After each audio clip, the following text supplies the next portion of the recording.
All right, so we're good to go. For Whenever starters, you're thanks ready. for finally connecting. We've been, I think, working at this for a little while now. Yeah. For people watching, in case they aren't aware, we had a disagreement about LDL cholesterol and whether or not it was causal in atherosclerosis and heart disease. And I'm making the claim that it is causal. Anthony is making the claim that it is not. And after all this back and forth behind how we're going to do this debate, we basically came to the conclusion that we'll each provide 12 studies to support our given claim. Of course, if we need to reach from other areas for specific rebuttals or anything, that's fine, but 12 base studies for the claims that LDL cholesterol is causal in atherosclerosis and that saturated fats or other dietary measures like dietary cholesterol raise risk by raising LDL. Other than that, people know who I am for the most part, hopefully, if I'm posting on my channel. For the people on your social media networks, I'm a naturopathic doctor here in Vancouver, British Columbia. I've been plant-based for about 9.5, close to 10 years now. And I do work with various nonprofits around nutrition and animal rights and beyond. So other than that, that's kind of a basic outline of who I am. Anthony, you can go ahead. Yeah. So I'll start sharing my screen. I have a little presentation to supplement my my presentation here. So again, as Matthew said, we are discussing the role of fat and LDL cholesterol on heart disease. Again, each presenting 12 studies that support our claim. So I'm not super prevalent in the world of nutrition as of yet. I haven't done many interviews or presentations, so this is among the first that I'm doing so far, so bear with me. I'm someone who greatly values my health and well-being. I value a simple, happy, and stress-free life. Someone who enjoys problem solving, critical thinking, challenging the status quo, and just thinking outside the box. Being a curious guy, I've spent the last 2 years researching, reading, and learning about nutrition and health. And as of today, it's my opinion that an animal-based, low-carb, high-fat diet is optimal for human health. I've been following a low-carb diet for over 2 years now and an animal-based diet for over 1 year.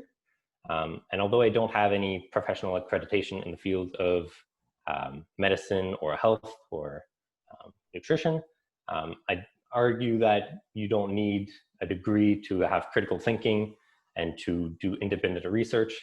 And arguably, those who spend even more than a month researching nutrition know more than most traditional doctors who receive little to no nutritional training.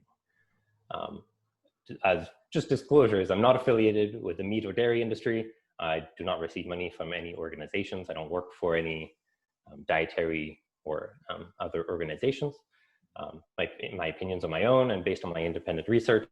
I do have a website where I share studies and information on a low-carb, high-fat diet and on an animal-based or carnivorous way of eating, linked fundamental.ca, and this presentation should also be on the website after this is posted. So if you're wanting to review this presentation, you can review it on the website as well. And just to say, I don't discredit a plant-based diet. I think many people see huge benefits from adopting a plant-based diet. And for some people, it works best for them. And I think they are well-intentioned, and I respect their efforts to want to improve people's health. But I can't agree that eliminating animal foods and animal fats from the diet is optimal for health and may even be harmful. Go ahead. I do want to just jump into, you did disclosures. That was a good idea. I totally skipped my mind. I do want to say that from a financial perspective, I don't have any disclosures. I don't receive money. I don't have a book. I don't have anything like that to sell. But if you want to bring up from an animal rights perspective, I do care about animals. I do want to limit their suffering and death as much as possible. So that is a potential conflict there if you want to list it as such. And other than that, I also want to clarify that we've definitely talked about animal versus plant-based diets for sure, but this debate specifically is centered on cardiovascular disease and LDL cholesterol above the others. And I'm happy to do multiple if all goes well. Yeah, great. Okay, so you can start off if you'd like. Sure. Jump into the first study. So again, we will each have 12 studies to share. First one is more of a statistic looking at the consumption of animal fats and other types of fat over the last century. So from 1909 to 1999, the main points I'd like to bring up in this slide is that the consumption of animal fats, such as butter, lard, and beef tallow, have all generally gone down over the last century, known to be high in saturated fat, and have been slowly have been replaced by plant oils, soy oil and canola oil and of the such, shortening and margarine and the likes as well. Despite this, we have seen higher and higher rates of heart disease in the last century, which is a bit in conflict with the traditional hypothesis that saturated fat is causing this rise in heart disease, although it seems that trends in consumption of saturated fats have gone down. Any comments? Yeah. Do you mind if I share? Yep. So I will stop the share. You have to unshare, and then I can. Okay.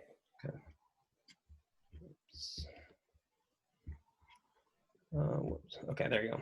So, yeah, so this is based on your first one. I 100% agree. U.S. population has increased soybean oil consumption and overall consumption of linoleic acid and alpha linoleic acid. But what this tells us is that the overall dietary patterns have been a greater consumption of processed foods, and that's not what I'm advocating for at all. Soybean oil is predominantly used for processed foods, packaged foods, baked goods. The same can be said for margarines and shortenings and whatnot. But my question would be, where is the evidence that these fats are harmful? And if we look at actual consumption of saturated fat this is based on the USDA 2015 to 2020 guidelines chapter 2, we actually see that they have not met targets for 10% of total calories. They have consistently remained above that target, and that target is where we see an increase in cardiovascular disease risk. On top of that, the Americans do not meet federal dietary recommendations. Now, I know you're basing it on consumptions, on actual purchasing of those products. And like I said, I agree that those other foods are harmful, but the dietary recommendations to reduce saturated fat and increase fruit, vegetable consumption, as well as limiting added sugars and alcoholic beverages, have not been met. And over 80% of persons aged greater than 71 and over 90% of all other sex age groups had intakes of empty calories that exceeded the discretionary calorie allowances. On top of that, adherence to the dietary guidelines has actually been associated with reduced progression of coronary artery atherosclerosis in women with coronary artery disease. And this paper highlights that the DGA recommendations, the adherence was significantly associated with slower atherosclerosis progression. If we look at actual linoleic acid, which is the omega-6 fatty acid predominantly found in vegetable oils, based on this systematic review and meta-analysis, higher linoleic acid intake assessed by dietary surveys or biomarkers, and that's really important. So this isn't just based on surveys of what people say they're eating. These are actual blood measurements that show us what they're eating. Linoleic acid has been associated with a lower risk of mortality from all causes, cardiovascular disease, and cancer. And on top of that, if we look at Mendelian randomization experiments, so these are people with genetically higher levels or genetically predicted higher levels based on conversions and intakes and whatnot. Higher serum linoleic acid is associated with a lower diabetes risk, actually, 0.97 odds ratio per percentage in total fatty acid increase. And I should mention no difference in ischemic heart disease. And then roles for circulating polyunsaturated fats in ischemic stroke and modifiable factors. Same deal, genetically higher levels of alpha linoleic acid. So this isn't linoleic acid, but alpha linoleic acid was protective for ischemic stroke. So those are kind of my responses to some of those claims. Okay, yeah, great. And I do have rebuttal points to your studies as well a bit later on. Yeah. But I think it's possible that in general, for those who are eating a higher fat diet, whether it be from saturated fat or animal-based fats or plant-based fats, might have a reduced risk of heart disease overall. So regardless of the fat themselves. Okay, so just so I'm clear on what you're saying, just let me know if I'm getting this wrong. Mm-hmm. You're saying that you believe, and this is based on some of the other data you've shared, I'm assuming, that higher saturated fat intake or higher animal fat intake or higher total fat intake is associated with a lower risk. Correct? Of what you're saying? Yeah. Okay. So I know you're going to bring that up later, so we'll leave that point for now. But but would you agree at this point that simply having higher intakes of some of these fats like shortenings, margarines, soybean oils is not a shot against having more of a whole foods, plant-based sort of diet? Can you rephrase that? Yeah, so I am not advocating for a diet filled with processed foods that are high in soybean oils and these other things you've mentioned. Yeah. And those products, especially soybean oil, because nobody consumes that straight, are confounded by other garbage, essentially, in the diet. Yeah, I agree. Yeah, so you would agree. So we have no issue there. I 100% agree with you. Yeah. Those foods, in the ways that they're consumed, are not healthy. Right. 100% agree. Yeah. Where I take issue is with the idea that there is not a risk associated with, say, saturated fats, animal fats, and whatnot. But we'll get to that. Did you have something else you wanted to share? I can give it back to you if you have another point to make on this or anything else. Not as of now. I was going to jump into the role of dietary fat into a heart disease. Yeah, so I'll give it back to you. Okay, good. There you go.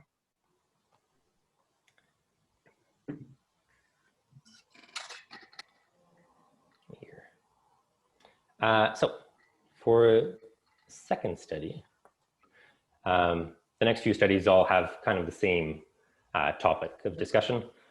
This one looks at dietary cholesterol and the risk of cardiovascular disease, systematic review, looking at 40 studies, showing that dietary cholesterol did increase total cholesterol and LDL cholesterol and HDL cholesterol, but this rise in lipid cholesterol was not statistically significantly associated with with heart disease generally.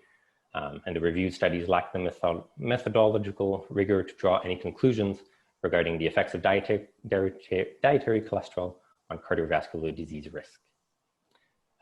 I'll go through the next few ones and then you can kind of summarize your points. This one is the Minnesota Coronary Experiment. In my opinion, probably one of the best conducted studies looking at the intake of fats and heart disease risk. They compared a group of almost 10,000 people all living in state mental hospitals or nursing homes, meaning that everything that these people were fed was controlled and was calculated. It wasn't guessing, it wasn't done by survey, it was noted down exactly what these people were eating.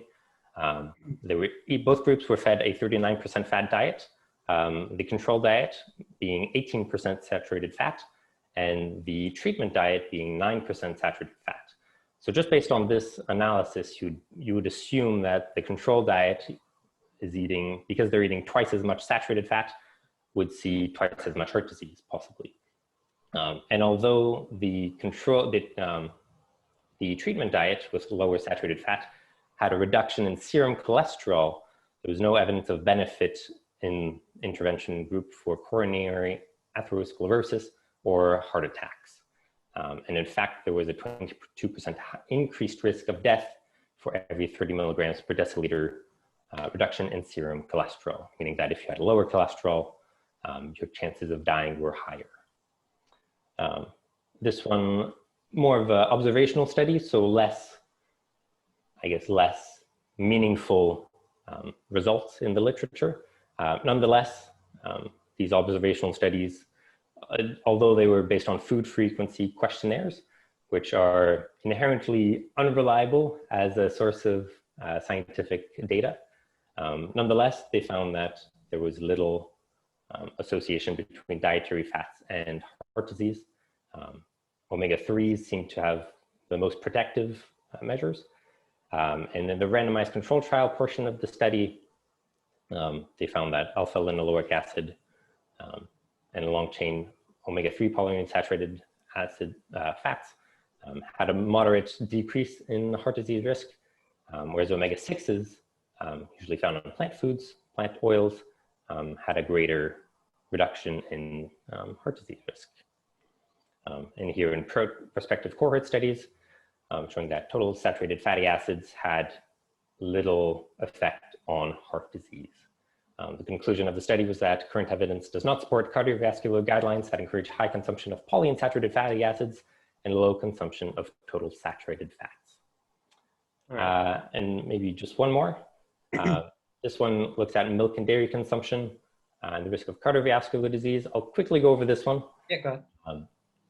So they looked at 29 studies with almost 1 million total participants, found no association for high-fat or low-fat dairy milk and the health outcomes of mortality, CHD, or CVD. I later realized that the study was funded mainly by the dairy industry. And I think it's a good opportunity to mention that not all studies should be accounted for equally, especially if there's funding involved that could potentially include a certain bias into the results of the study. So I will discredit the study from my analysis. So I actually, I would disagree. I don't think funding itself discredits the study. It is if that funding influences methodology, right? So it would have to be pointing out methodological errors, and I'll get to that in my commentary on it. But the fact that it received funding itself does not inherently make it flawed. Mm-hmm. Okay. And let's just see. I'll do one more and then kind of in the same idea of topics, and then I'll jump over to you. Okay. Yeah. This one looks at, again, observational studies, so isn't the best conducted, but looked at a large population of Indian railway workers, 1.15 million, studied over 5 years, and they found that the highest mortality was in the southern zones, in the south of India, and the lowest mortalities were in the north of India. And looking at the graphs here, we see that 5-year mortality from atherosclerotic and coronary heart disease. In the northern parts, in the middle column, we see mortality rate per 1,000 employees is 20, whereas in the southern parts, it is 135. And despite that, we see that people in the north are consuming almost 10 times as much milk and milk products. And interestingly enough, we also see that they were consuming more sugar in their diets. And the conclusion of the study, to wrap it up, they found that the consumption of fats, mostly of which were animal fats, is 8 to 19 times higher in the north of India as compared to those in the south. And despite that, heart disease seems to be 7 times less prevalent in the north than in the south. And as probably you know, that milk fats contain lots of saturated fat, whereas the fats in the south were mostly composed of unsaturated fatty acids in the form of seed oils. The authors conclude that neither smoking, socioeconomic factors, or physical activity, or even stress could attribute this prevalence of heart disease. Again, association, so can't be conclusive evidence, but interesting to note nonetheless. So I will pass it on to you, allow you to share your screen and give me your commentaries. Okay, so starting with the dietary cholesterol. So the meta-analysis of randomized controlled trials that they included there on dietary cholesterol and LDL showed an impact on, what was this, on, I believe, serum cholesterol levels at lower LDL. Okay, so below 900 milligrams a day, there was an association between dietary cholesterol consumption and LDL cholesterol, but not above 900 milligrams. Are you aware of the cholesterol plateau? I've heard of it, yes. Yeah, so they actually discussed this right in the study. The relation between dietary cholesterol and serum cholesterol has been estimated to be linear with cholesterol intake up to 600 milligrams a day. Studies have reported a non-linear relation for intakes of cholesterol over 600 milligrams a day, with little effect on serum lipid cholesterol in most people. The findings from our meta-analysis indicates that increases in serum cholesterol are no longer statistically significant when dietary cholesterol interventions exceed 900 milligrams a day, which is consistent with previous observations showing that a plateau in serum cholesterol concentrations occurs when dietary cholesterol increases. So actually, the study doesn't show anything new. It just shows that if you are like myself, I consume zero cholesterol, and I were to start adding cholesterol to my diet, it would go up quite substantially, my LDL would.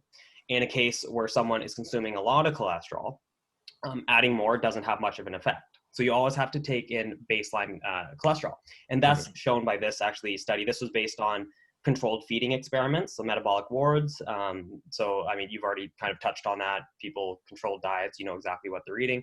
And we can actually calculate the increase in LDL levels or serum cholesterol levels based on your intake of added dietary cholesterol from baseline. So if your baseline intake is really high, you get a very small increase. If your baseline intake is very low, like 0, you get a very large increase as you add it.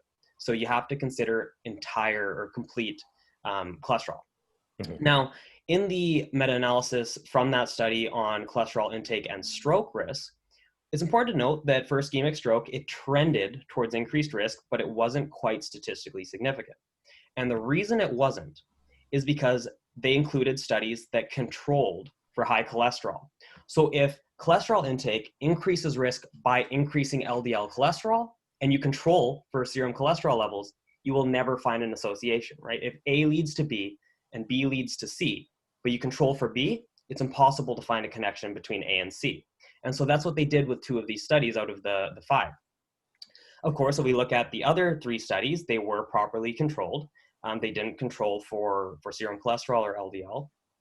And I actually ran the data in RevMan, so Review Manager. It's an app where you can conduct your own meta-analyses. And when you consider just the studies that didn't control for cholesterol, it actually did increase risk. So dietary cholesterol intake, when you get rid of the studies that improperly controlled for the moderator variable, risk is increased significantly. So based on this study itself, the one that you cited, cholesterol does increase stroke risk, ischemic stroke risk specifically. Do you have the risk ratio for that analysis that you did? The ratio, see, I'm new to using RevMan, so I didn't have the individual numbers. That's fine. I don't know, like I can probably get the raw data for it, but if we go back, let's go back to this. This was 1.13, and this is with it pulling towards null because of those studies that controlled for it. So it would be, we can assume pretty well that it's higher than 1.13. That's a fair assumption to make. Whether, you know, to which degree it is, I'm sorry, I don't have the exact numbers. Like I said, it was my first time using the program. I don't have that. So again, so it does increase risk. So based on this, would you agree that dietary cholesterol can raise risk? I agree that dietary cholesterol raises LDL. And that it raises stroke risk, ischemic stroke risk? When you don't control for LDL. Because if you agree that it raises LDL, but you use studies that control for LDL, you're going against your own position, right? Why are you controlling for LDL? If we only include studies that didn't control for LDL, the very variable that I'm proposing causes this, well, then we see an increased actual risk in stroke, and it's statistically significant. Okay, sure. Do you agree that dietary cholesterol increases stroke risk, ischemic stroke risk? I don't agree fully. I think it might play a role, but I don't think it's the primary cause. Why not? And I go over this a little bit later on, so I'll address it a bit later if that's okay. Well, it's just going to be bouncing around a lot. Like I'm happy to send screen share back to you, but just before that, data shows that LDL increases ischemic stroke risk, and we have meta-analyses on this. I mean, sorry, this was based on Mendelian data, so genetically elevated levels of LDL cholesterol. Each 1 millimole per liter lower LDL was associated with a reduced risk. So higher LDL associated with a higher risk, genetically determined. So this is not confounded like it would be in an observational study, and no difference for hemorrhagic stroke. So this shows that it actually does increase risk of ischemic stroke. And of course, if we look at actual LDL lowering through drug trials, this meta-analysis on 23 RCTs shows that it does reduce stroke risk monotonically by reducing LDL levels. And that's that. But yeah, I would rather go through these point by point rather than just doing like 4 or 5 studies in a row and then going back. So if you have something that kind of cuts against this, I'm happy to take a look at it. Okay, not right now, but hold on. I'll take a look and see if I go through my presentation quickly. Yeah.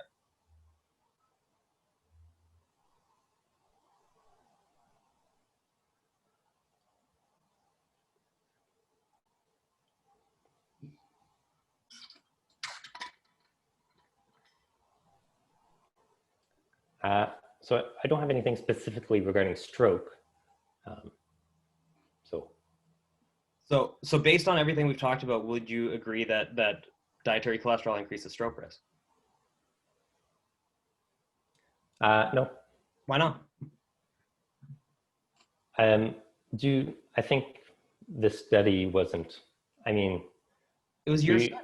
We both know that randomized control trials are much more effective at showing a causal link. Well, we have that. Mendelian randomization experiment shows that LDL increases ischemic stroke risk. Right. And but Mendelian randomization isn't exactly a randomized control trial. It's a randomized control trial designed from birth. Well, based on observational data. No, right? It's not. No, it's not. This is they're genetic, they're single nucleotide polymorphism. So these genetic mutations that predispose somebody through a variety of mechanisms. And we're going to go through this data. There are 46 different SNPs. So the chance of all 46 of these, or the majority of them, being confounded in one way or another is impossible. It's like 1 over infinity, essentially. It's just ridiculous. So, so this is causal evidence. That's what a Mendelian randomization experiment is. It's actual causal evidence because you're looking at all other variables held the same throughout life, right? You're looking at populations where they all do the same thing through life. The only difference in the variable would be LDL. Mm-hmm. And these, forgot my train of thought. These were hypocholesterolemic patients with genetically high LDL? So compared to baseline, per 1 millimole per liter, lower genetically instrumented LDL-C. So yeah, so these are people from baseline who have lower levels per 1 millimole per liter, or compared to higher. I can't recall exactly what the baseline was, whether it was higher or so-called normal, but for each millimole per liter, which is a lot, that's significant. That's a huge change in LDL cholesterol. For each 1 millimole per liter lower LDL, there was a 25% reduction in risk of ischemic stroke and no change in hemorrhagic stroke risk. Okay, and I think I review later on, but I might agree that in the context of a traditional, low fat, high carb diet. No, that's not what these people are doing. It might be important to lower cholesterol or lower saturated fat intake for heart disease risk.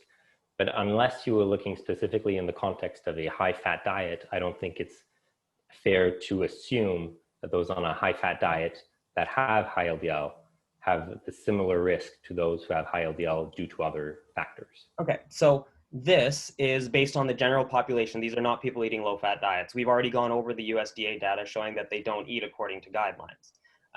Right, but I don't think most people are following a high-fat diet or a low-carb diet. Well, what would you define as that? What percentage of calories? Maybe average, or in between the two, 40% carbs, 40% fat, possibly. But I can't agree that most people eating a low carb diet under 10% of calories. Okay, so of carbs. So for starters, this meta that you linked, these were observational. These were people eating different levels of dietary cholesterol, different levels of fat, plus genetically instrumented lower levels, genetically lower LDL levels. You're saying that together is not evidence, along with randomized controlled trials that lower LDL regardless of diet. But I'd also say that genetically higher or lower LDL is not the same as higher or lower LDL from diet. Why is it not? Well, you might know that familial hypocholesterolemia with people with elevated LDL cholesterol, it's due to fewer liver receptors that take in LDL from the system. Whereas higher LDL in the case of a high-fat, low-carb diet is, there's more LDL to transport the fat and the fatty substances and cholesterol around the body. But I think that LDL is reabsorbed back into the liver, and I think it's not LDL itself that is causal in heart disease. It's LDL that stays in the system long enough to become oxidized and glycated due to sugars. Do you know how saturated fat affects LDL levels? Like the mechanism behind that? Not exactly, but logically it would make sense that because you're eating more fat and your fats are fueled on fat, so that your body will need to carry more fat to the body to fuel the cells. That's not what happens. Saturated fat actually decreases LDL receptor activity. That's how saturated fat acts. Higher consumption of saturated fat decreases LDL receptor activity, leading to higher LDL levels. So the exact mechanism by which fat increases LDL is this same mechanism that you've just essentially agreed to being potentially worse for cardiovascular outcomes, whether it's to do with circulating LDL or higher uptake of LDL or whatever. It's the exact mechanism you're talking about. Okay, let's, well, we can move on maybe, and I'll go into further detail onto what I mean by various LDL parts. Before we get to all those points though, would you agree that since you said it's the LDL receptor activity, it differs from higher circulating, and you've just admittedly not understood or didn't know the mechanisms behind that, behind how saturated fat increases risk, given that it is through LDL receptor activity, would you agree that that would increase risk? Say that again? Yeah, so since the claim, and I want to get this right, is that because these Mendelian studies, and not all of them, by the way, actually work by LDL receptor or familial hypercholesterolemia does, but other ones don't. But because familial hypercholesterolemia increases risk by decreasing LDL receptor activity, you believe that is different than consumption through diet, correct? A little bit.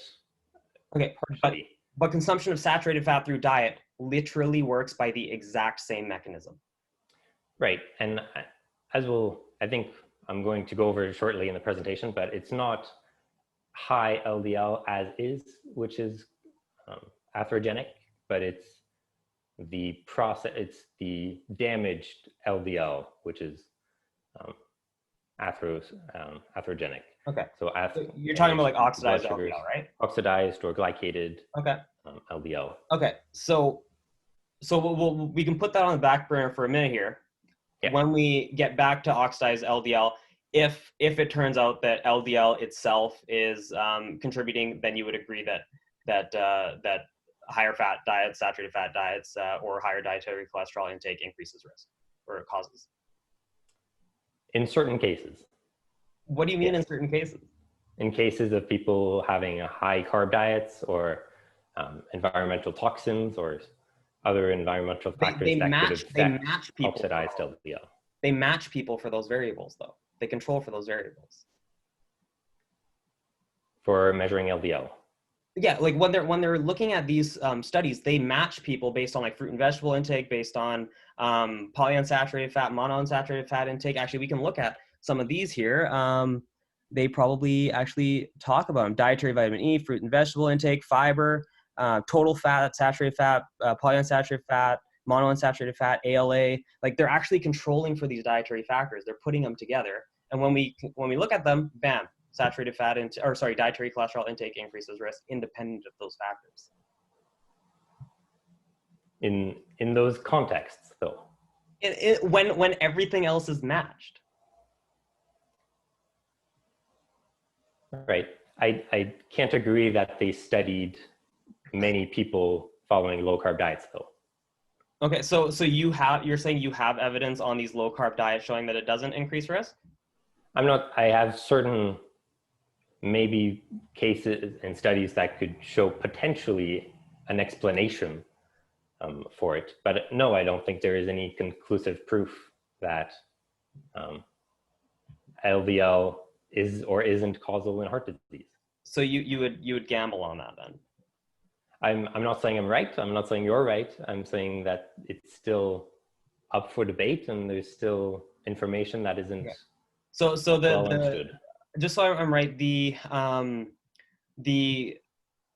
argument or disagreement is on the fact that LDL itself has not been demonstrated to be atherosclerotic, correct? In all situations.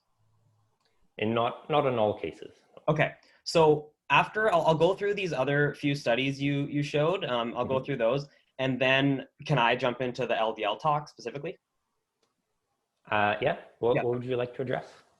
Yeah, so no, I'll finish up commenting on the studies you just presented, but then I'll go into specifically why I believe LDL itself is causal. Okay. Yeah, sure. Sounds good. Okay. So this was the Chowdhury meta-analysis you cited. Are you aware of the corrections that were made to this article? I'm not. Yeah, so here, I mean, we can read through all this. Basically, they imported false numbers for a lot of studies. So for example, 2 of the 6 studies included in the analysis of omega-6 polyunsaturated fats were wrong. The relative risk for nurses' health study and the Kuopio ischemic heart disease study were retrieved incorrectly and said to be above 1. However, in the 20-year follow-up at NHS, the relative risk for highest versus lowest was 0.77, confidence interval 0.62 to 0.95, statistically significant. We can go through the relative risk for the KIHD was 0.39, which is substantially reduced risk, but they provided research that showed it was above 1. The authors did not mention a pooled analysis of primary data from prospective studies. We can read through all this. This was some notes from Walter Willett, Frank Sachs, and Mir Stamfer, just showing that they made errors. The authors of the study themselves, they talk about like long chain polyunsaturated fats. This wasn't statistically significant. Well, they actually corrected it themselves. So the authors of the article you cited themselves have issued a correction. And when they do so, where is it exactly? Yeah, they show that it did actually reduce risk, 0.87 relative risk. So that just goes again to the claim that if you were to replace saturated fats with these polyunsaturated fats, omega-3 polyunsaturated fats, you'd reduce risk. But there are other studies. And again, I mean, there are other issues with some of the studies they included. Urkula, 2003, adjusted for serum cholesterol. Same issue we talked about with dietary cholesterol. If this whole debate is about whether or not serum cholesterol or LDL cholesterol causes disease, but we're controlling for that factor, I'm not sure how an argument is being made one way or the other. It's just not. You're simply removing it as a variable. Pills also adjusted for LDL. Again, no difference. And Fehily, however you pronounce it, in 1993, the majority of the population had a high-fat diet to begin with. And if it was largely comprised of saturated fats, comparing high to high intake won't impact results much at all. And that is talked about right here. So carefully at the bottom, 29 grams of saturated fat, or 29% of total energy from saturated fat per day. Now, the increase in cardiovascular disease risk from saturated fat consumption comes at about 10% of total energy. That's where the guidelines are based. About 9.5 to 10% of total energy coming from saturated fat is where we see an increased risk. If you compare groups consuming more than that to other groups consuming more than that, or groups consuming far less versus other groups consuming far less, you don't see an association. It needs to cross that 10% mark. You need to look at, say, 7-8% of total energy versus 13-14% of total energy across that 10% mark in order to see an impact. So those 3 studies that were included won't show an association. So that's that issue. But if we look at, and this is small, I know, but if we look at the circulating fatty acids, now I don't actually think circulating fats are the biggest issue anyway. I don't think they strongly dictate the fats that you've been consuming. But if we look at, and this is really tiny, where is it, the 10-year, greater than 10 years. So if we look at greater than 10-year follow-up, the higher levels of saturated fatty acids increased risk statistically significantly. If we look at lower timelines, then we don't see it. And if we look at the data on circulating, the red are the random effects models. And you can see they actually border on significance. They're very close, but the fixed effect models actually did find significance. Again, in this case, the random effects are probably more suitable to studying this population, but the fixed effect models, it's good to note that they were bordering on significance, and the fixed effect models did find significance. Okay, so anything to say about that? Nope. Okay. So you agree that this study doesn't really support your case? Maybe not fully. What do you mean not fully? They controlled for cholesterol. Again, it's devoid. Like the whole argument's about LDL cholesterol, but they controlled for it. So it literally doesn't tell us anything about LDL. If you want to discredit the study, sure. Well, okay. Can you just let me know how it supports your case if we're debating LDL cholesterol when they control for that factor? What do you mean? Say it So again. if the argument between us is that LDL cholesterol causes disease, and we're looking at dietary factors that increase LDL, this study controlled for LDL. They removed anybody from the data set, essentially, who had high LDL. That's what they did based on those studies that controlled for it. Therefore, it doesn't actually look at changes in LDL levels. Okay, yeah. So how does it support your case, or at all, really? I guess it doesn't. Yeah, okay, so we can agree on that. Okay, well, skip. Okay, and then milk and dairy consumption, same deal. 8 studies controlled for serum cholesterol or saturated fat intake. And this is hilarious because, like, yeah, 2 of them actually controlled for saturated fat intake. And so they're basically saying saturated fat from dairy fat is different than saturated fat from meat. Therefore, they're controlling for total saturated fat intake. It was kind of crazy, but yeah, 8 studies controlled for them. I will go through all 8 and I highlight where they controlled for them. I can slow down if you want, but this is the most ridiculous part. They removed Hugh's study, Nurses' Health study, 41,000 people followed for 14 years, adequately controlled. The heterogeneity among studies of cardiovascular disease was reduced after removing the study of Hugh et al. With a resulting relative risk of 0.98. So in sensitivity analysis, they removed possibly the best study in their entire data set that was adequately controlled, didn't over-adjust, to make dairy fat look better. And I tried to figure out, I was like, why do they do this? They don't give an adequate reason for doing so, and you've already hit on that. I think, oh, actually, no, but before that, they actually weighted that study, Hugh's study, the heaviest. It was the most heavily weighted study, so even they're counting it higher than other ones, yet they remove it for the sensitivity analysis, which made no sense. And bam, it's the conflicts of interest, and I just think it was hilarious that this study was funded by McDonald's of all things. But anyway, so like, I just, again, do you think this study supports your claim? No, and I agree that retrospectively, I would have picked a different study if I would have known. Okay, great. And then back to India. This study, so it looks at ischemic heart disease mortality rates in North versus South, but they don't provide any data on fat sources or vegetable oil consumption. It's totally possible, and actually, I'm Punjabi myself. I've been there, and they use tons of vegetable oils, but not so much the yeah, like it's hard to say whether it's vegetable oils leading to lower risk or whether it's going to be saturated fat from animals leading to lower risk. They just don't provide data on that. They also don't provide data on butter and ghee. And ghee actually has oxidized products in it as well, so it could be even worse from that standpoint. Sugar consumption, you mentioned, was higher in the South. Meat consumption was higher in the South, and that might have an impact, even though dairy consumption, or I'm sorry, other fats were higher in the North. Meat consumption being higher in the South may actually impact results as well, because it's even worse.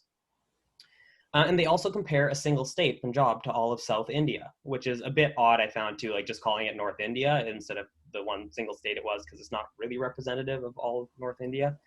And no multivariate analysis was conducted, meaning that they don't actually try to tease out different variables and control for different variables there. Now, we know that meat is worse than dairy for cardiovascular disease. So this was based on 3 pooled cohorts in the US.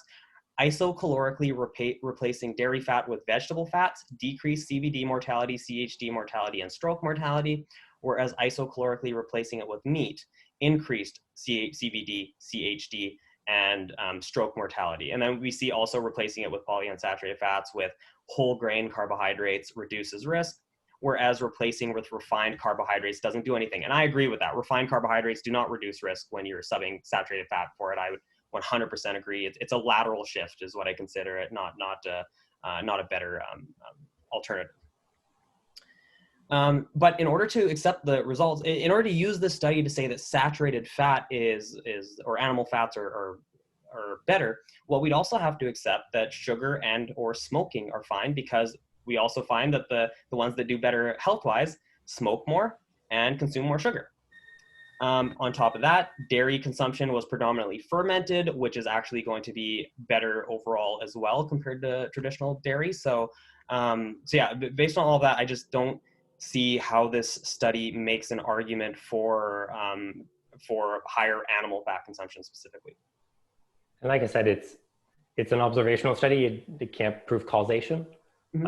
But I think it is interesting that despite eating more sugar and smoking more in the north, that we're seen to have fewer heart disease, less heart disease. It could be. I know they state that it's likely not to be due to smoking or socioeconomics or whatever, but they don't actually do a multivariable analysis for anything. So that's the issue. Is we can't really I can just as easily claim that smoking is beneficial based on the study as I could to say that saturated fat is beneficial, for example, or animal fat is beneficial. It doesn't support the claim at all. So I'm just, I don't know how this can really support it other than saying, oh, well, it's interesting results, but and that's all it is.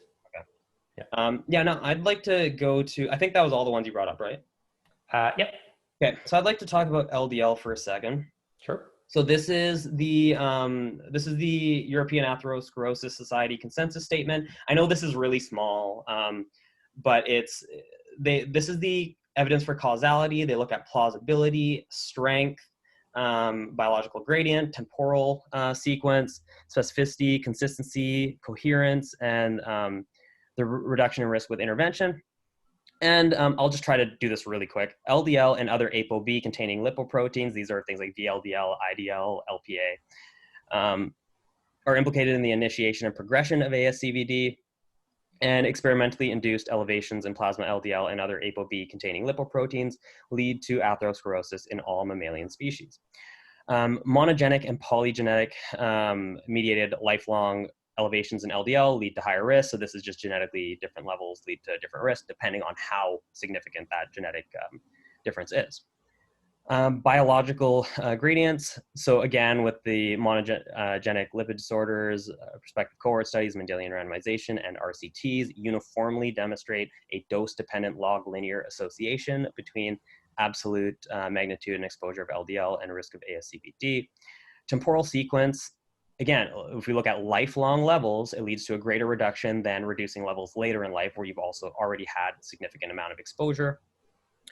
Specificity, so Mendelian randomization studies and RCTs both provide unconfounded randomized evidence that LDL is associated with ASCVD independent of other risk factors.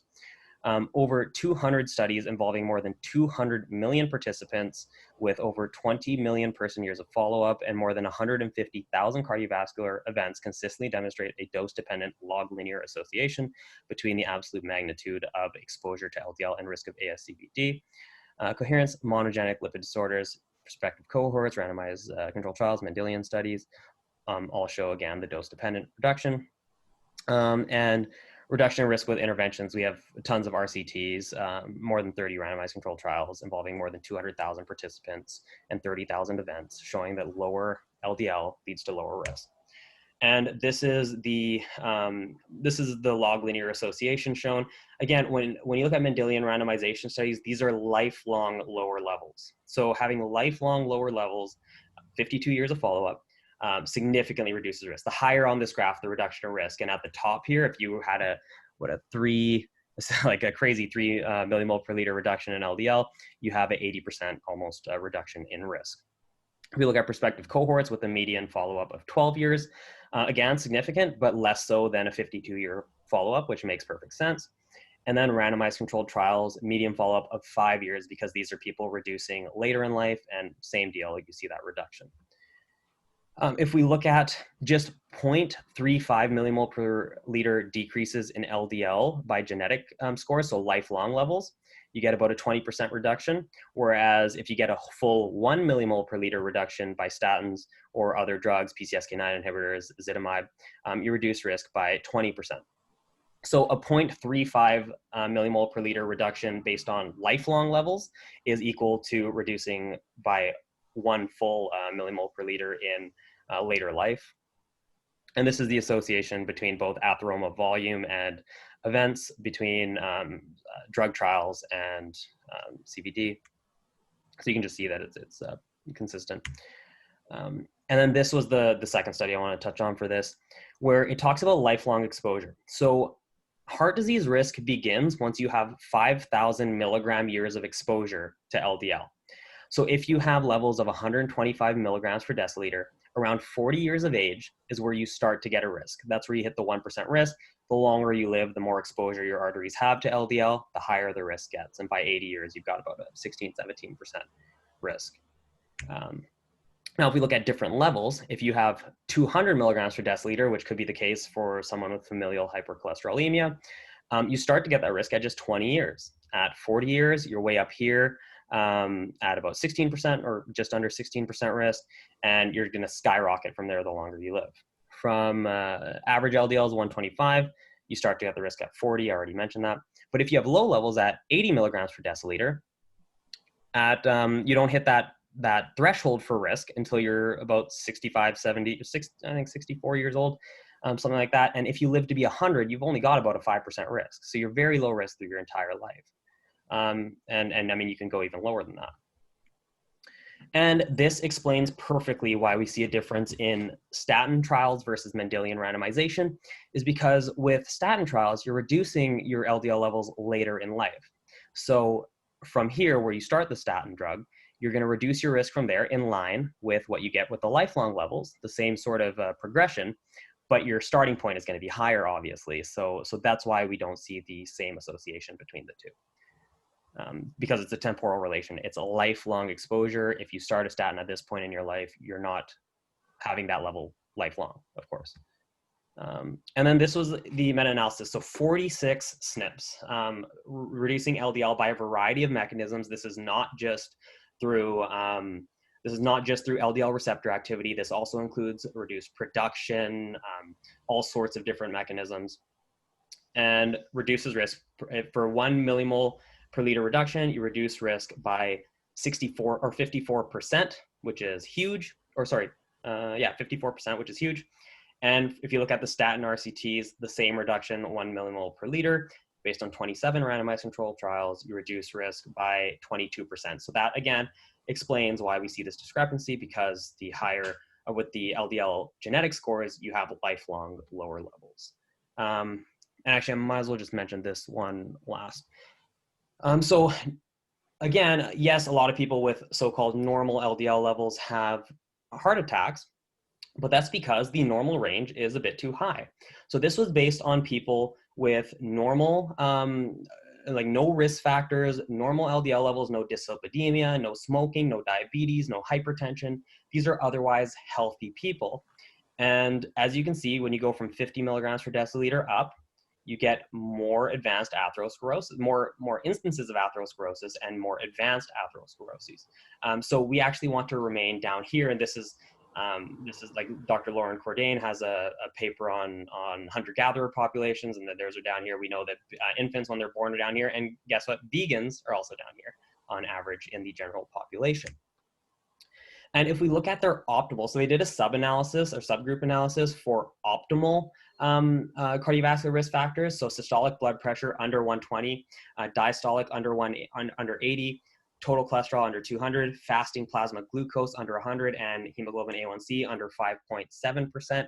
And again, LDL increased risk in that population as well, within the normal range. And I mean, these are small. These are just the study characteristics. We don't need to go over that. Yeah, I'll get to that later. So I can pass it over to you if you've got stuff to say. Yeah, I have a couple of slides to address some of the studies you presented.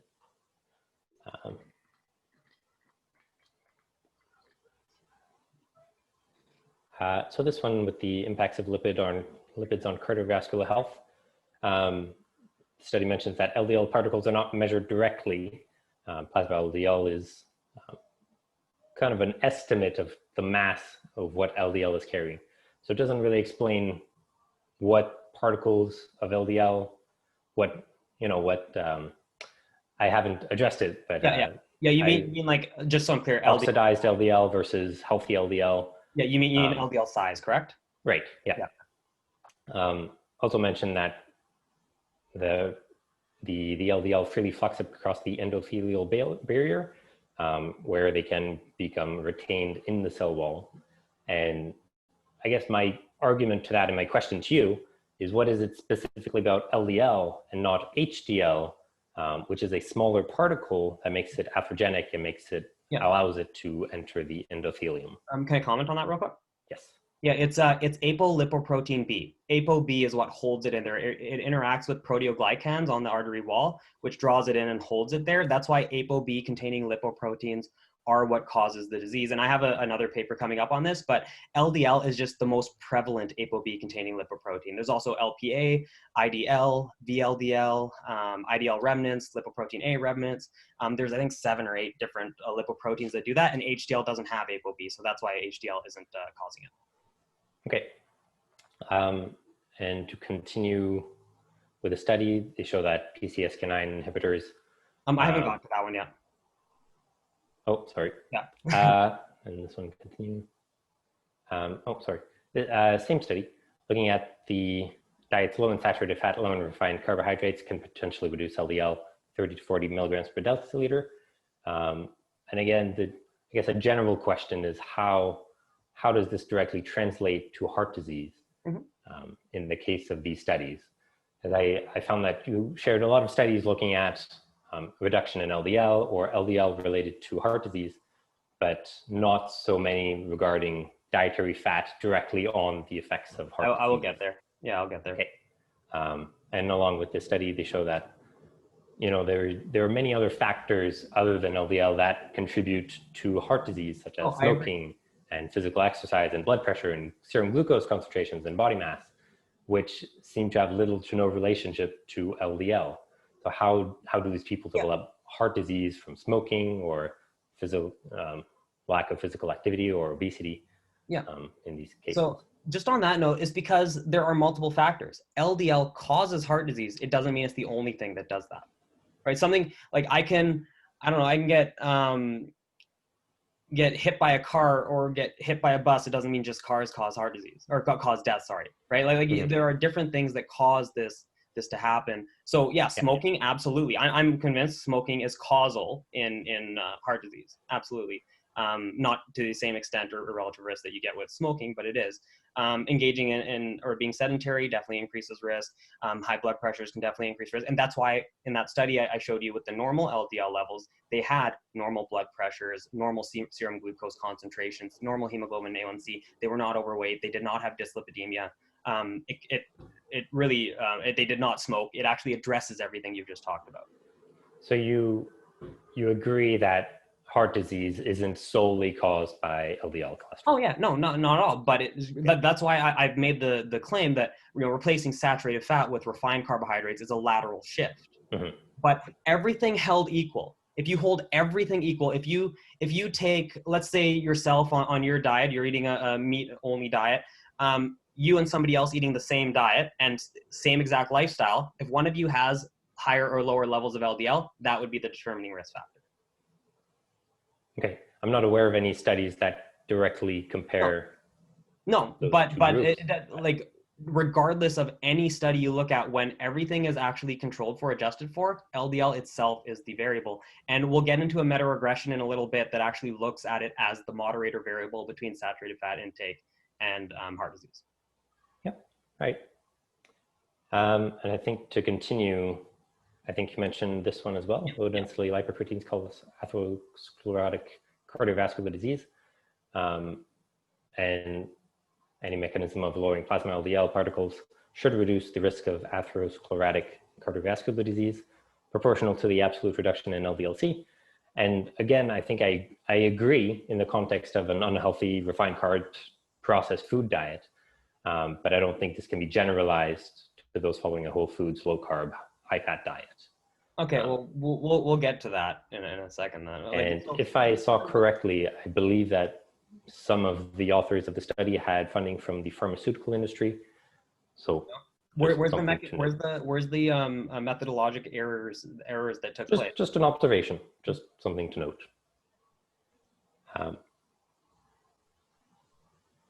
If I can maybe continue with the studies that I have. Yeah, go ahead. Don't mind? We'll go down.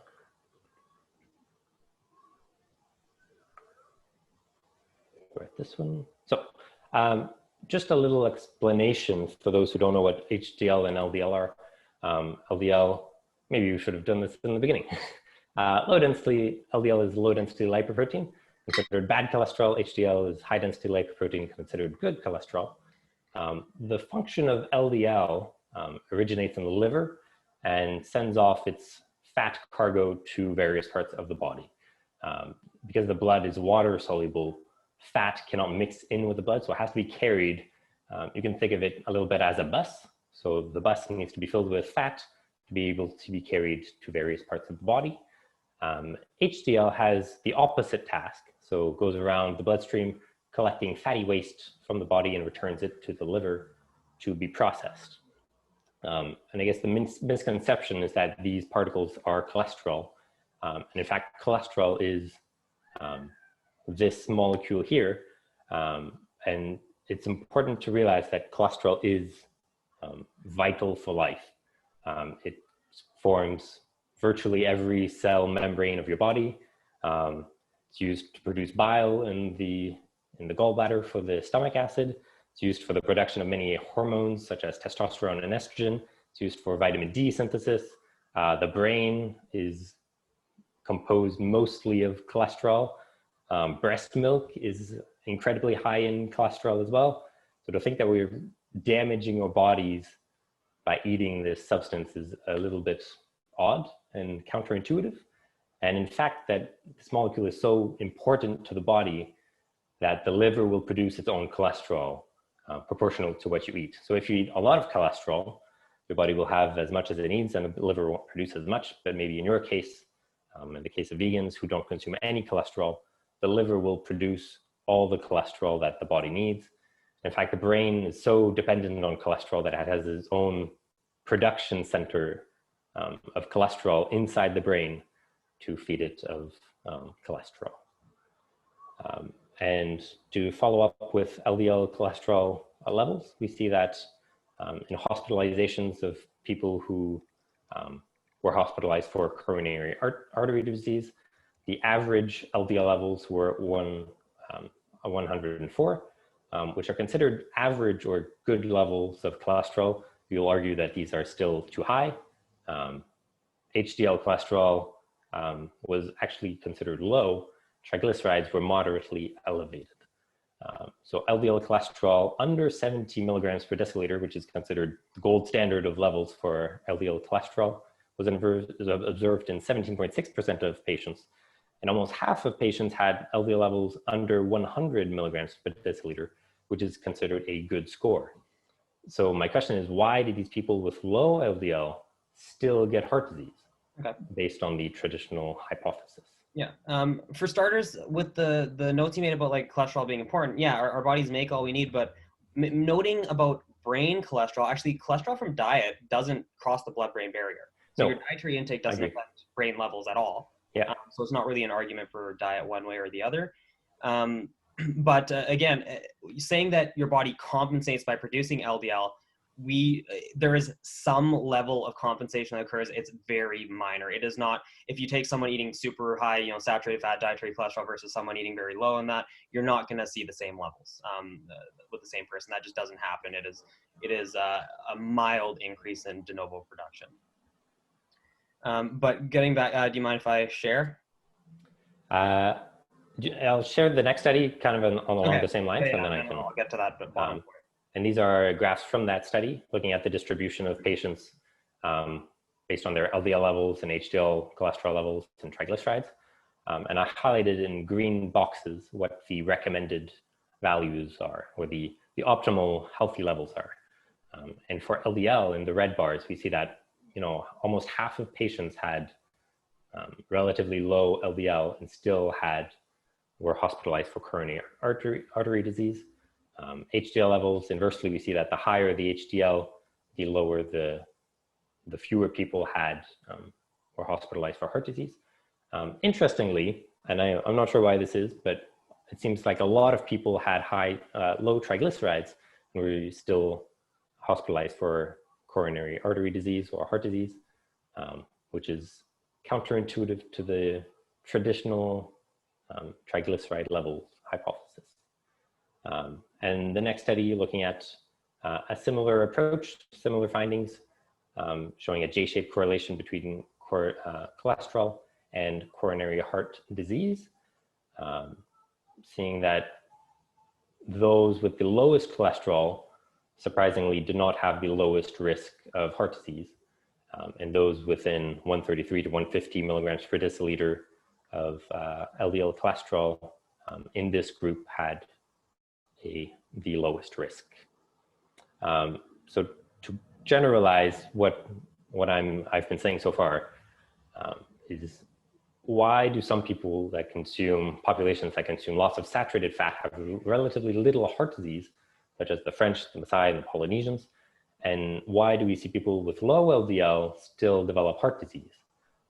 So based on these two arguments, there are inconsistencies and logical fallacies in the traditional lipid heart hypothesis. Okay. You mind passing it over? Yes.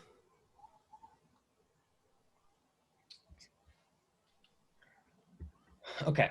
So in this study where you're looking at the hospitalized patients, it's important to note that 21% were on statins, right? Mm-hmm. And I've already gone over how statins don't drop your risk to the same as if you had lifelong low levels, right? Yeah. So you're still at a high risk if you're on statins. You're just at less high of a risk than if you were taking a statin, or were not taking a statin, rather.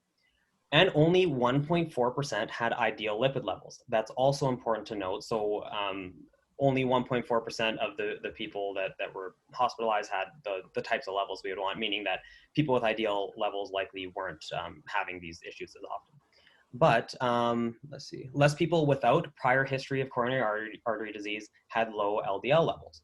This further suggests that statins played a role. So those people with prior history had lower LDL levels than those without prior history. Those with prior history are more likely to be on statins, which would have driven their risk down, or which would have driven their LDL down, but they could still be at higher risk than someone without previous history.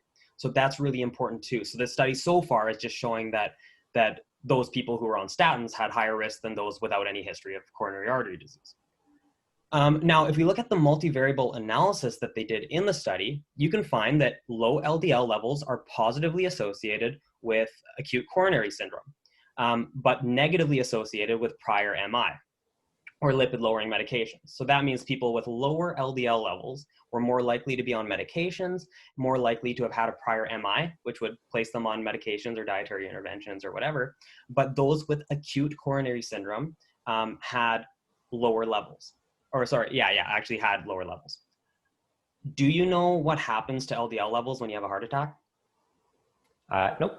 They drop. So we're looking at hospitalized patients. This is after they go into the hospital. LDL drops after a heart attack for several days. So when you're measuring levels in someone who's been hospitalized, you're actually measuring lower levels than what would have been their steady state levels.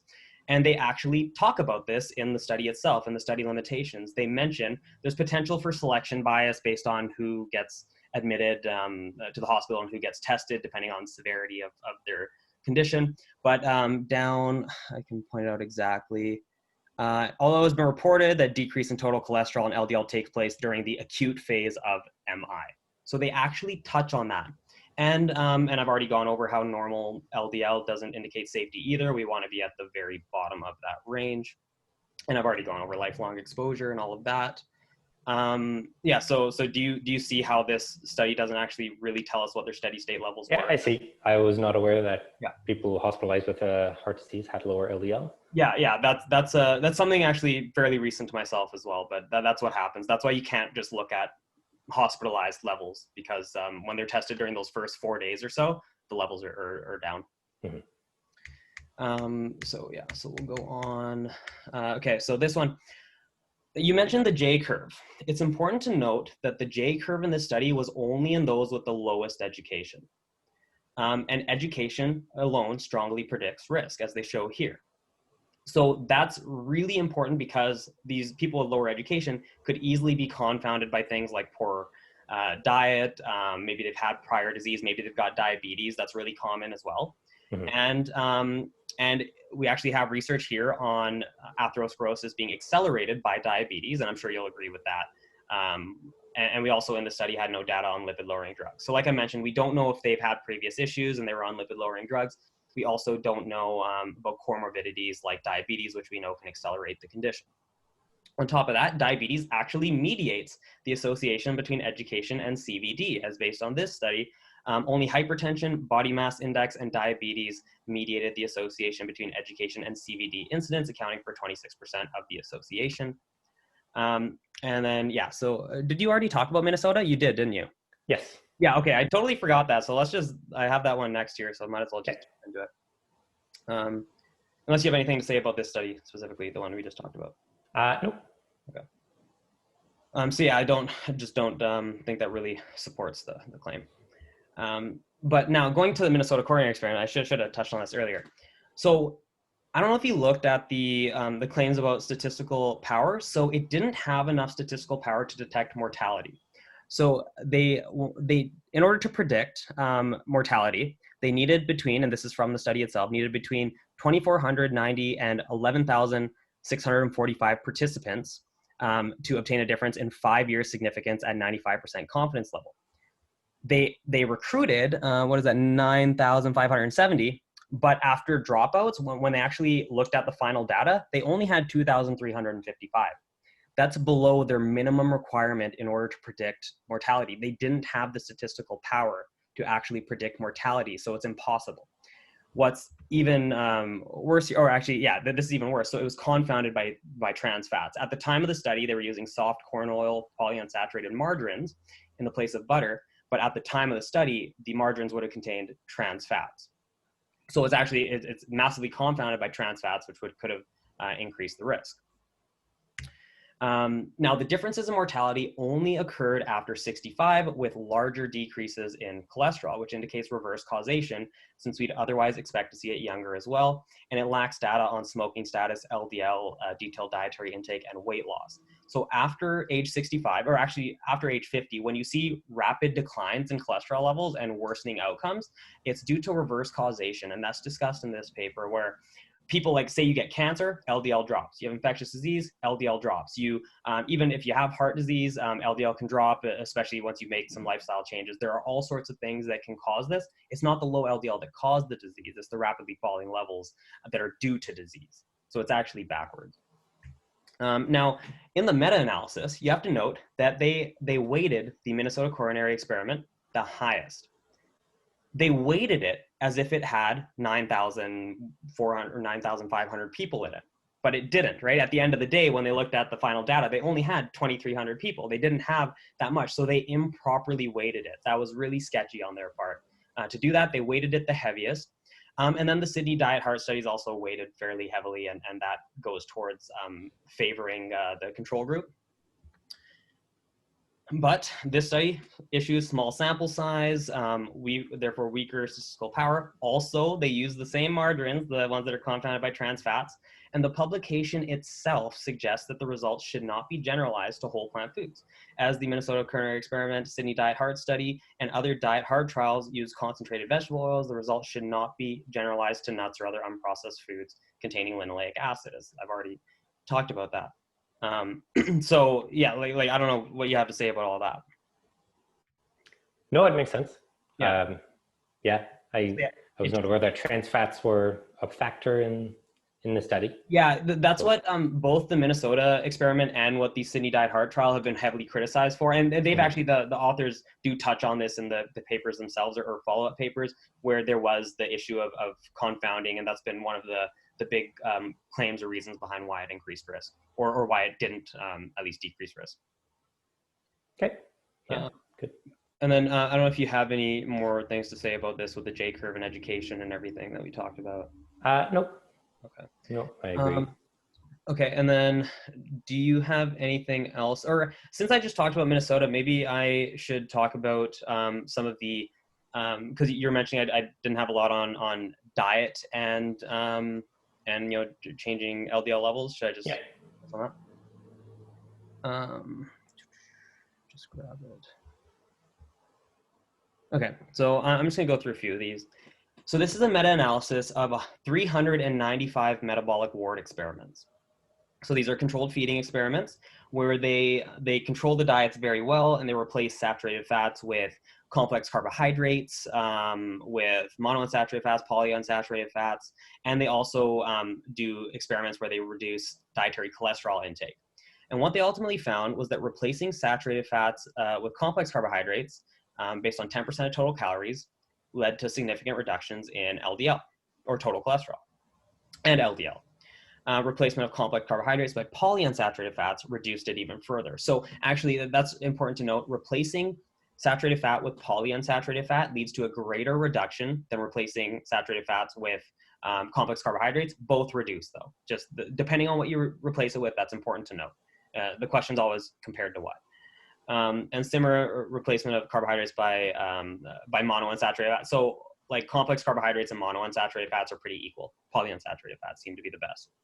Avoiding 200 milligrams a day of dietary cholesterol further decreased blood total cholesterol levels by 0.13 millimoles, and LDL as well. And here's the graphs. So here is saturated fat, looking at all the foods, and you can see it's a linear association there. And on the right side, we're looking at the multivariate analysis, looking at what you're replacing it with. So saturated fats, increased risk, increased levels, polyunsaturated fats, decreased levels, monounsaturated fats, pretty consistent. Now you might look at this and be like, well, those numbers, there's tons of variability, obviously, right? It's a fair criticism to make, that there's just so much variability there that, yes, there's a trend, but how can we say it's causal? Well, remember, what you replace it with matters. And this is a univariate analysis. They say right here at the beginning of figure 1. So they're only looking at saturated fat. They aren't looking at what you're replacing with. Well, and I should note that it compounds. So replacing saturated fat with polys, monos, and reducing dietary cholesterol leads to a bigger change, but that's a side note.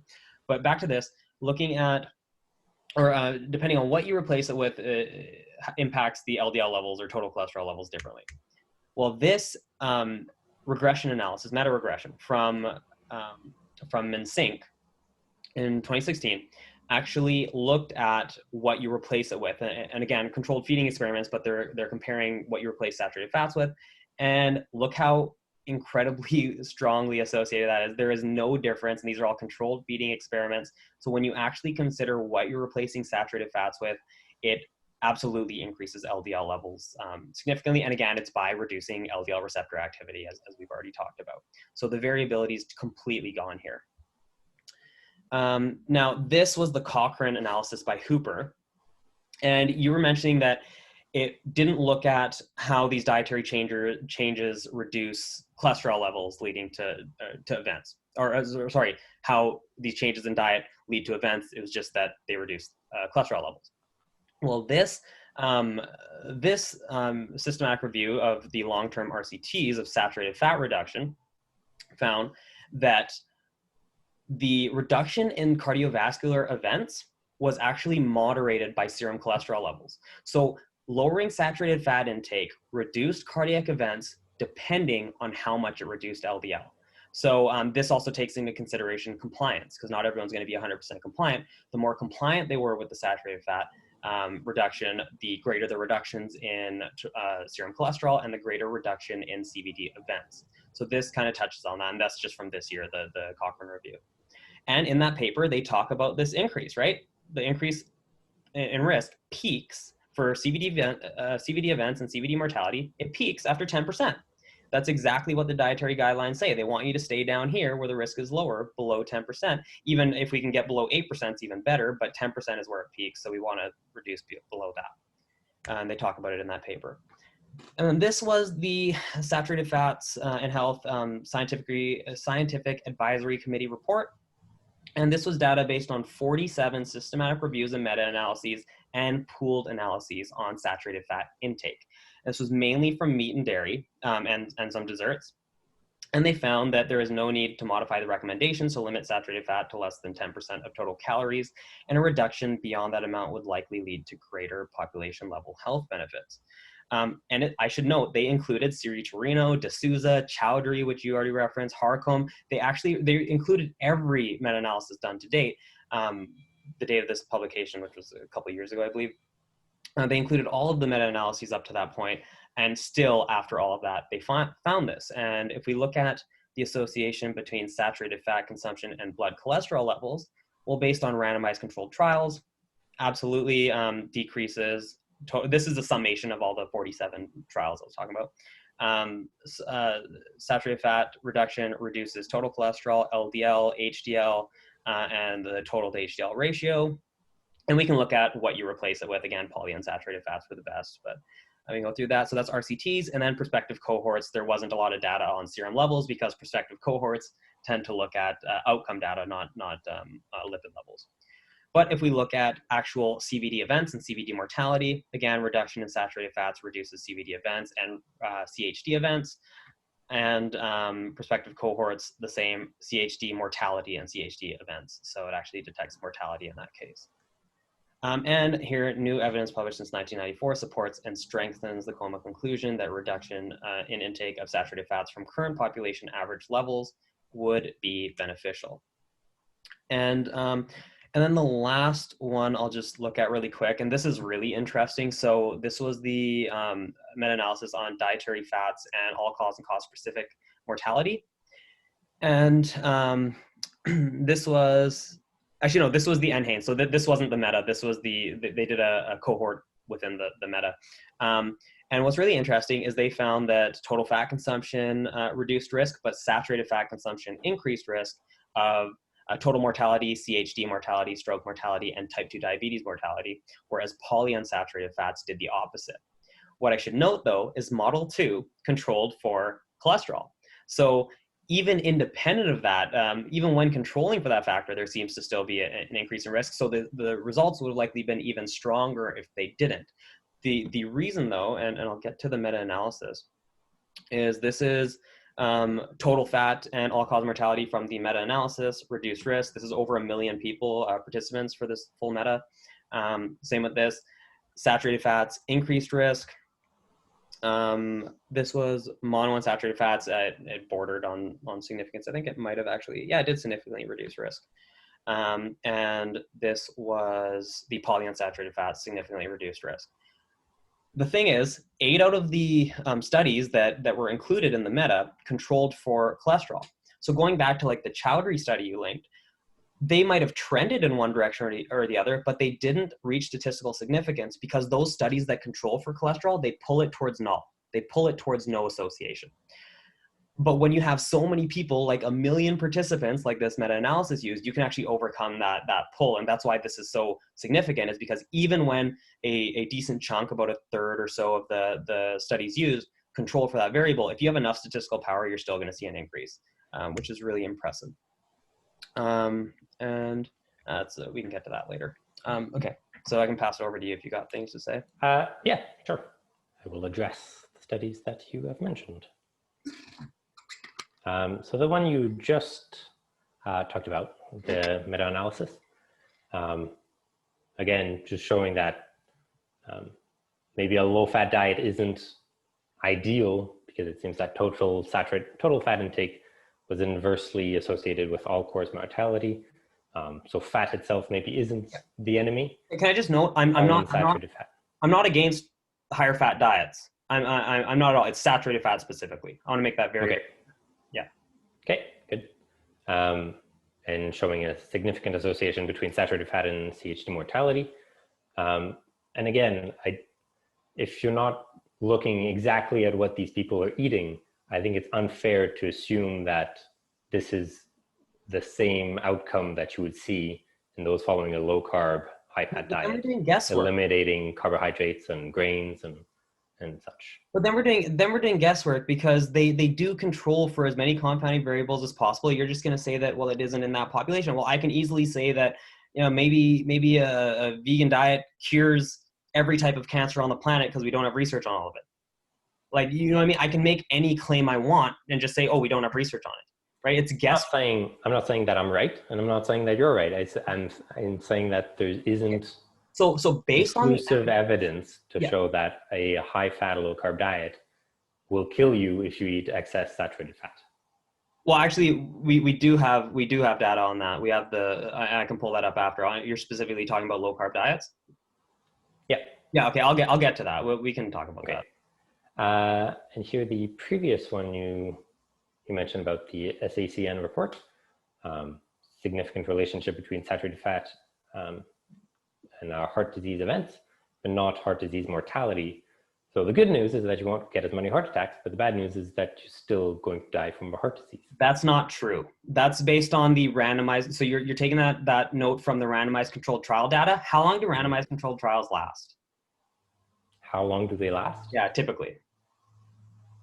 I think, well, the longer the better. Yeah, exactly. But they typically don't last that long. Randomized controlled trials are short in duration. When you look at in this report, the prospective cohorts that looked at longer term, they looked at 15, 20 years, they did find mortality reduction. When you look at RCTs, because they're shorter in duration, you don't have the statistical power to pick up on mortality differences. You would need a massive, massive sample size or just an incredibly long follow-up in order to do that. And that's just not really doable with prospective, with randomized controlled trials. Now, on top of that, we have the PREDIMED data on the Mediterranean diet, and those with higher vegetarian diet scores, and this is a randomized controlled trial, those with higher vegetarian or pro-vegetarian diet scores actually had reduced all-cause mortality as well.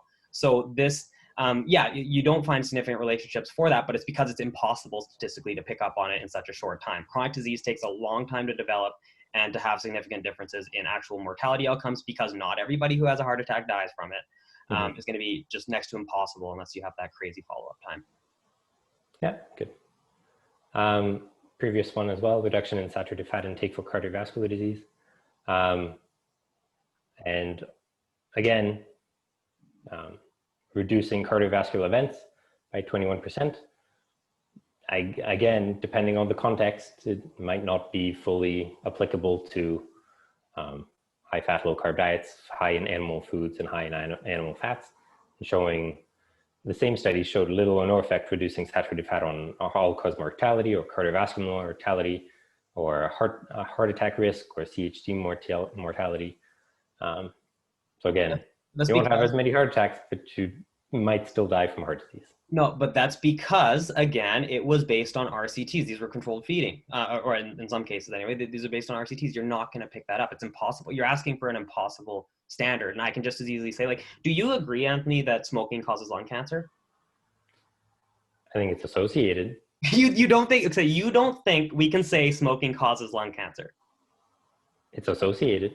I don't think there has been any randomized controlled trials specifically proving smoking on lung cancer. There's a strong association, sure. So that's your standard? Yeah. That you want there are people who live to 80 years old who smoke their entire lives. There's outliers in every data set. There's always going to be outliers, for sure. So are you saying that in order for something to be causal, it needs to 100% cause that to happen? Well, it has to be the main contributor. No. So what I'm saying is, you're saying there's people who live to be 80, 100, whatever, and they smoke. Yeah. Are you saying that in order to say smoking causes lung cancer, that every single person who smokes needs to get lung cancer or die from it? Not every person, but the majority of people. Then you just disproved your own point. That's one person outlier. Why does it matter if not every person needs to? It's interesting to note. But it's not just interesting. Like, you're setting unreasonable standards. You're basically saying that we can't trust anything because of some potential outside ridiculous chance, when the data is so consistent in a dose response manner, which is what dictates causality. How can we not say it increases or causes in that case, with the data being so consistent? But in every scientific study, there is, as you know, there are two sides to every argument, and there are studies that show one thing and studies that show the opposite thing. And I think, in my opinion, researchers can be subjective in their interpretation of the data, and not all scientific studies, in my opinion, are objective. Well, so you're saying science itself is not objective? Like, looking at researchers are not objective. You're saying these numbers on the page right now are not objective, and like, this is without actually looking at the researchers' comments on it. This is just looking at the numbers. You're saying it's not objective. Depending on how they were pooled and how this data was collected, I think it could be, yeah. See, so you're just, I honestly can't believe you're saying that we can't say smoking causes cancer, lung cancer, when it's just so incredibly consistent. But so you're setting an unreasonable standard. So why do you think that a carnivore diet is healthy then? I mean, I guess a question back to you is, how many anecdotes does it take to prove An a anecdote? hypothesis? How do you control for confounding in an anecdote? You can't, but how many does it take for it to be an interesting Oh, it's an interesting finding, sure, but there's always going to be confounding. You can't control for even your claim about the Maasai not having atherosclerosis. That's false. They have extensive atherosclerosis, and I'll provide a study for that if you want. I can pull it up. And the other one was French. Well, you're talking about the French paradox, I'm assuming. Mm-hmm. Well, when was that established? I'm not sure. 1981. It was in 1981 when there was a publication that looked at fat intake and cardiovascular or heart disease, and they found that there wasn't, or that France had higher intakes but lower heart disease risk. When did the French people start eating such high fat diets? To my knowledge, they've always been eating. No, it was a couple decades prior. It was just a couple decades. If you look at data from the 50s and 60s, they were eating a lower saturated fat diet. So it was a recent change. On top of that, there was a World Health Organization investigation done into France at the time, and they found that physicians were actually underreporting heart disease as cause of death on death certificates. So the data is one, there's a lag in actual clinical outcomes from changes in diet, because it takes decades, it takes a lifetime for heart disease to develop. And if they only change their diets within the couple decades prior, you're not going to see an association. On top of that, they were underreporting, so there was actually a stronger association. So that's false. The Maasai claim is false. Like they had extensive atherosclerosis, and I'm happy to pull that study up if you want me to share. But yeah, so it's like these are just unreasonable claims and unreasonable standards that you're holding. So again, I would ask, why do you think it is healthy to eat an all-meat diet, and why do you think, or why do you suggest it to people if we don't have evidence to back it up? I'm not personally suggesting people follow it.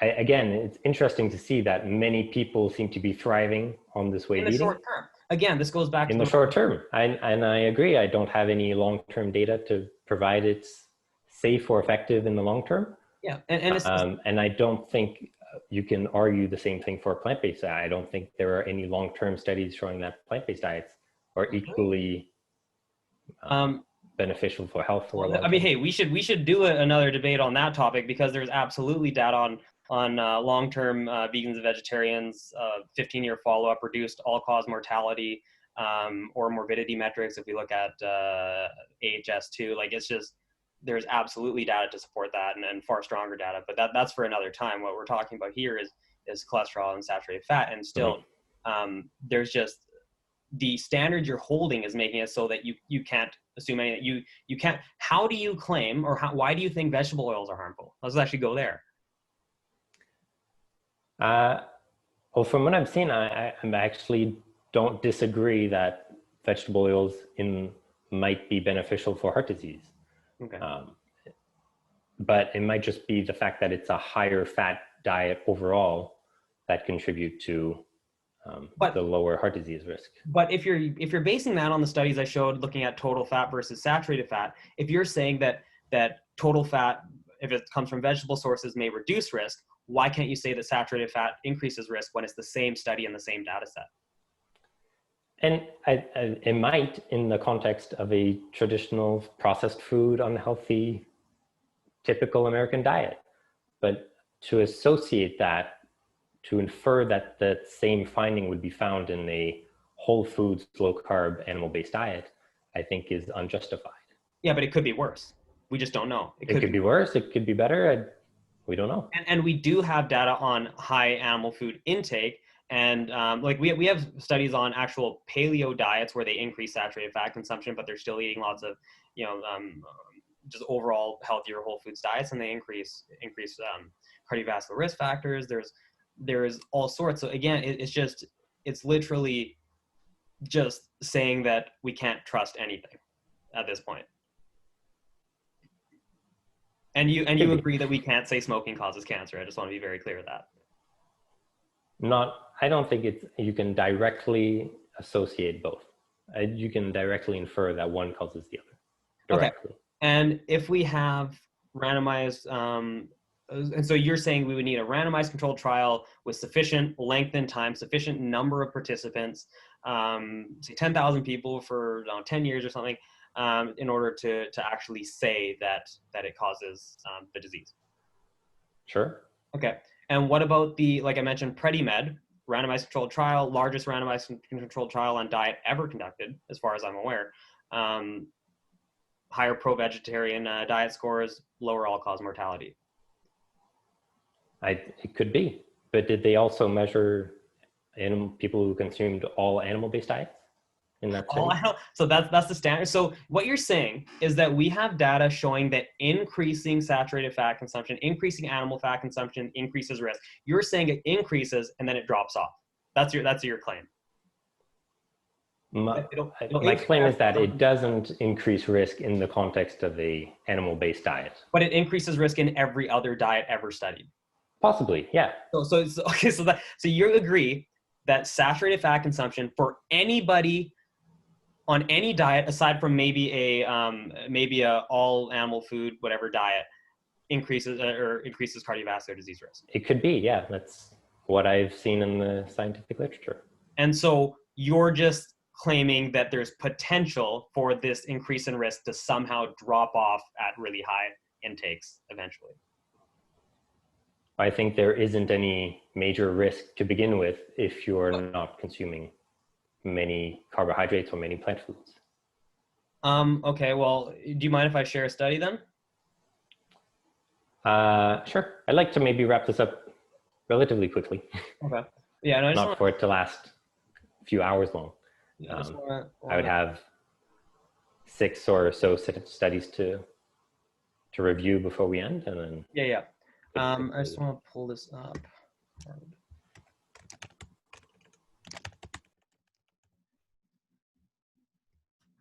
I think this is the one.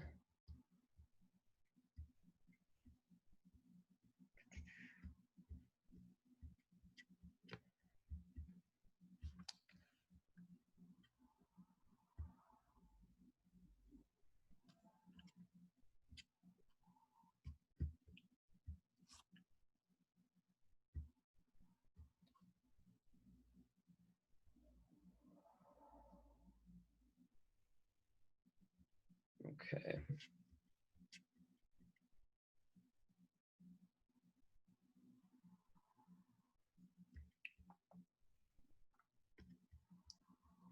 I can't find the exact graph. I'll just pull up the study really quick and I'll just show you what I'm talking about.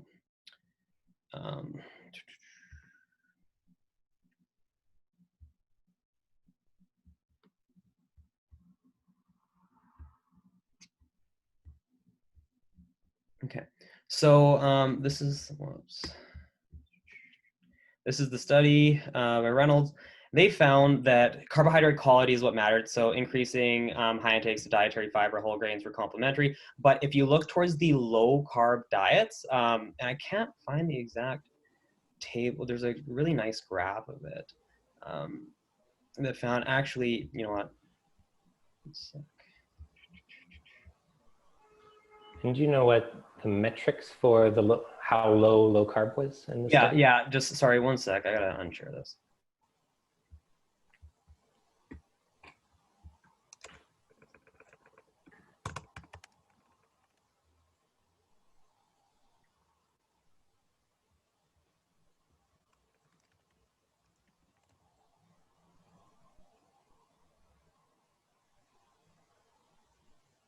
Oh, here it is. Sorry, that was the wrong one. Yeah, here it is. This is exactly what I wanted.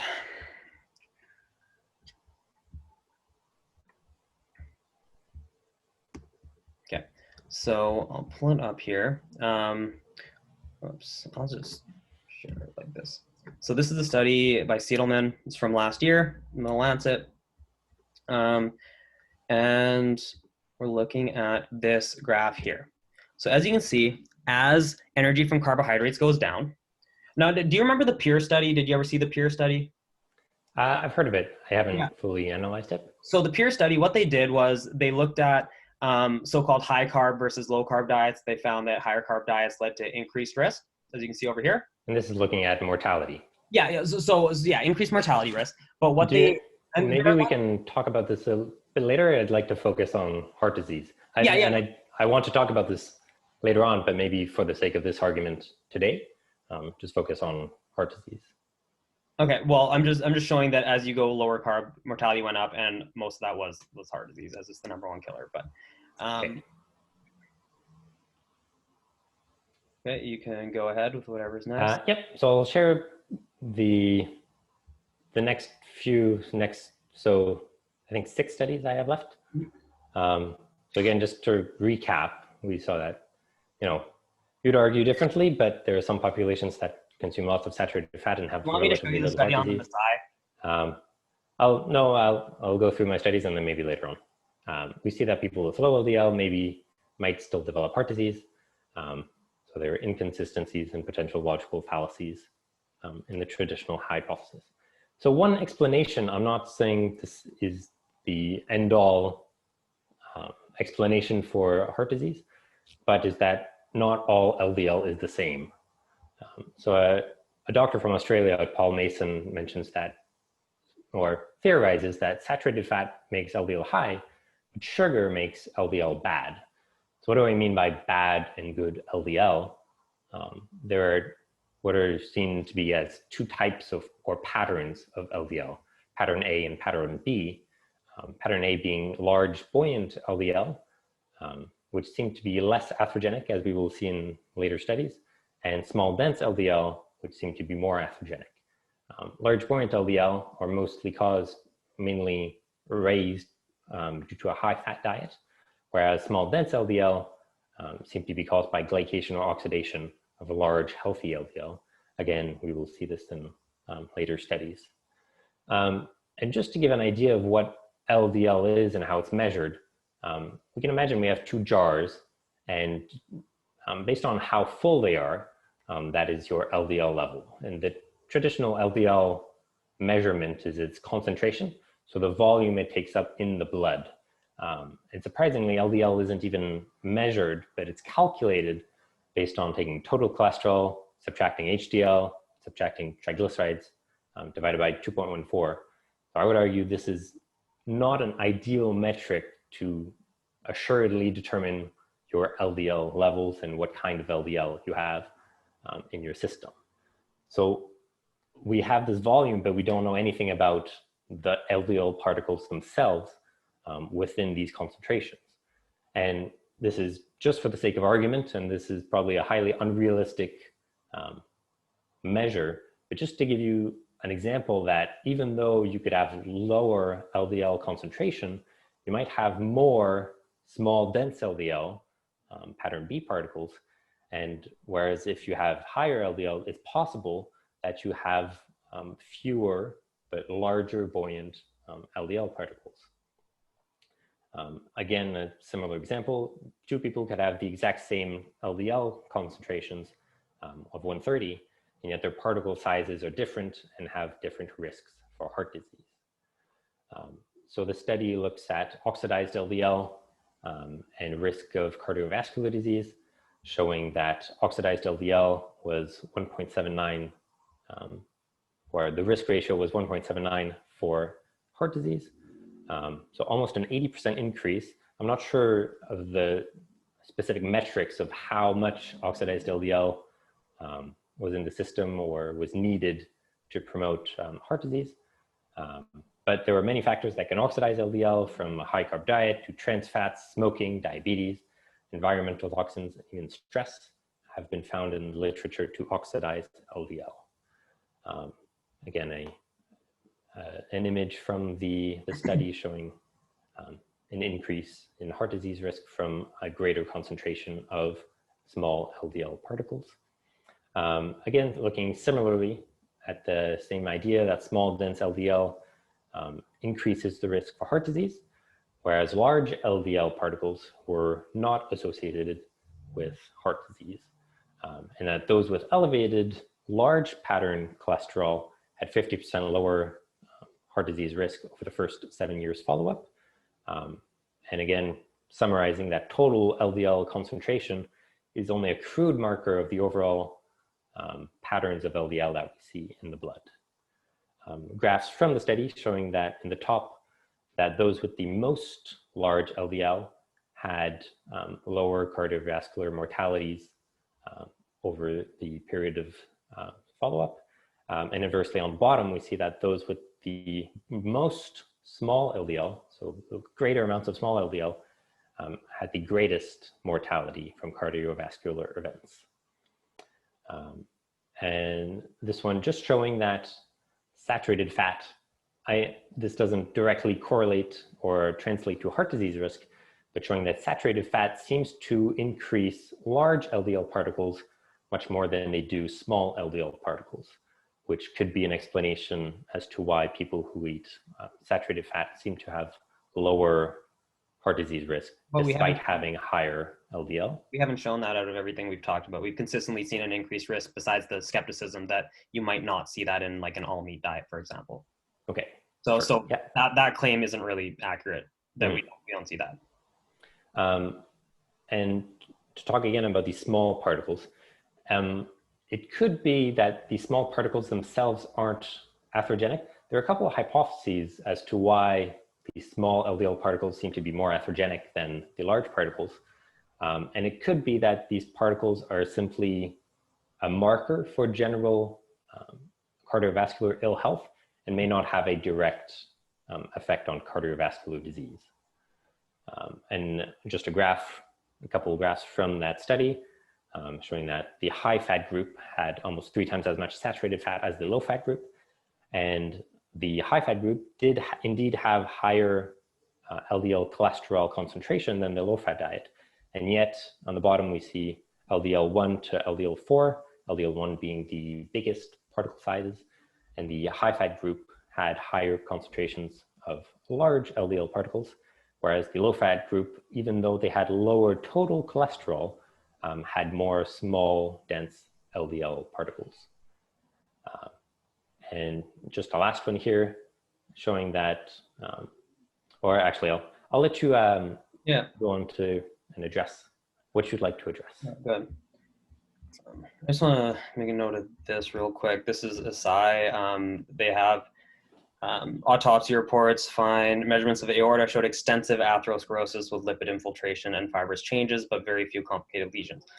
They also they end up having thickening or enlargement of the vessels, and that's probably because of high activity levels. So that's probably why they see any kind of a benefit, but they actually had a really low life expectancy. So you don't expect them to have heart attacks that when they're dying at younger ages, they're dying of other reasons. So just to clear that up, it's not the case that that atherosclerosis or that they didn't have heart disease. They absolutely did. They died with it, not of it, because they died at a younger age.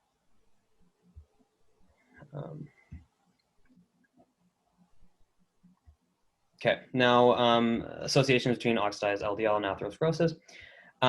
They do note in the paper that elevated LDL particles, and oxidized LDL are dynamically involved in the process of atherosclerosis. Now, this paper really nicely talks about what oxidized LDL does. So LDL is oxidized in tissues, and oxidized LDL is primarily concerned when in tissues, not the bloodstream. This means that high LDL can lead to higher oxidized LDL, since apolipoprotein B can hold LDL in the subendothelial space. I've already touched on that, how ApoB is what draws it into the space and keeps it there so that it can become oxidized and issues can arise. Now, oxidized LDL increases after heart attack. Remember how I was talking about total LDL decreasing after a heart attack? Well, as a plaque ruptures, because that's where the oxidized LDL is, it spills out. So the oxidized LDL actually spills out and increases levels after a heart attack. So that's why we can see that sort of association or a stronger association in patients with acute myocardial infarction. In fact, plasma oxidized LDL levels in patients with acute MI increased approximately 3.5-fold compared to controls.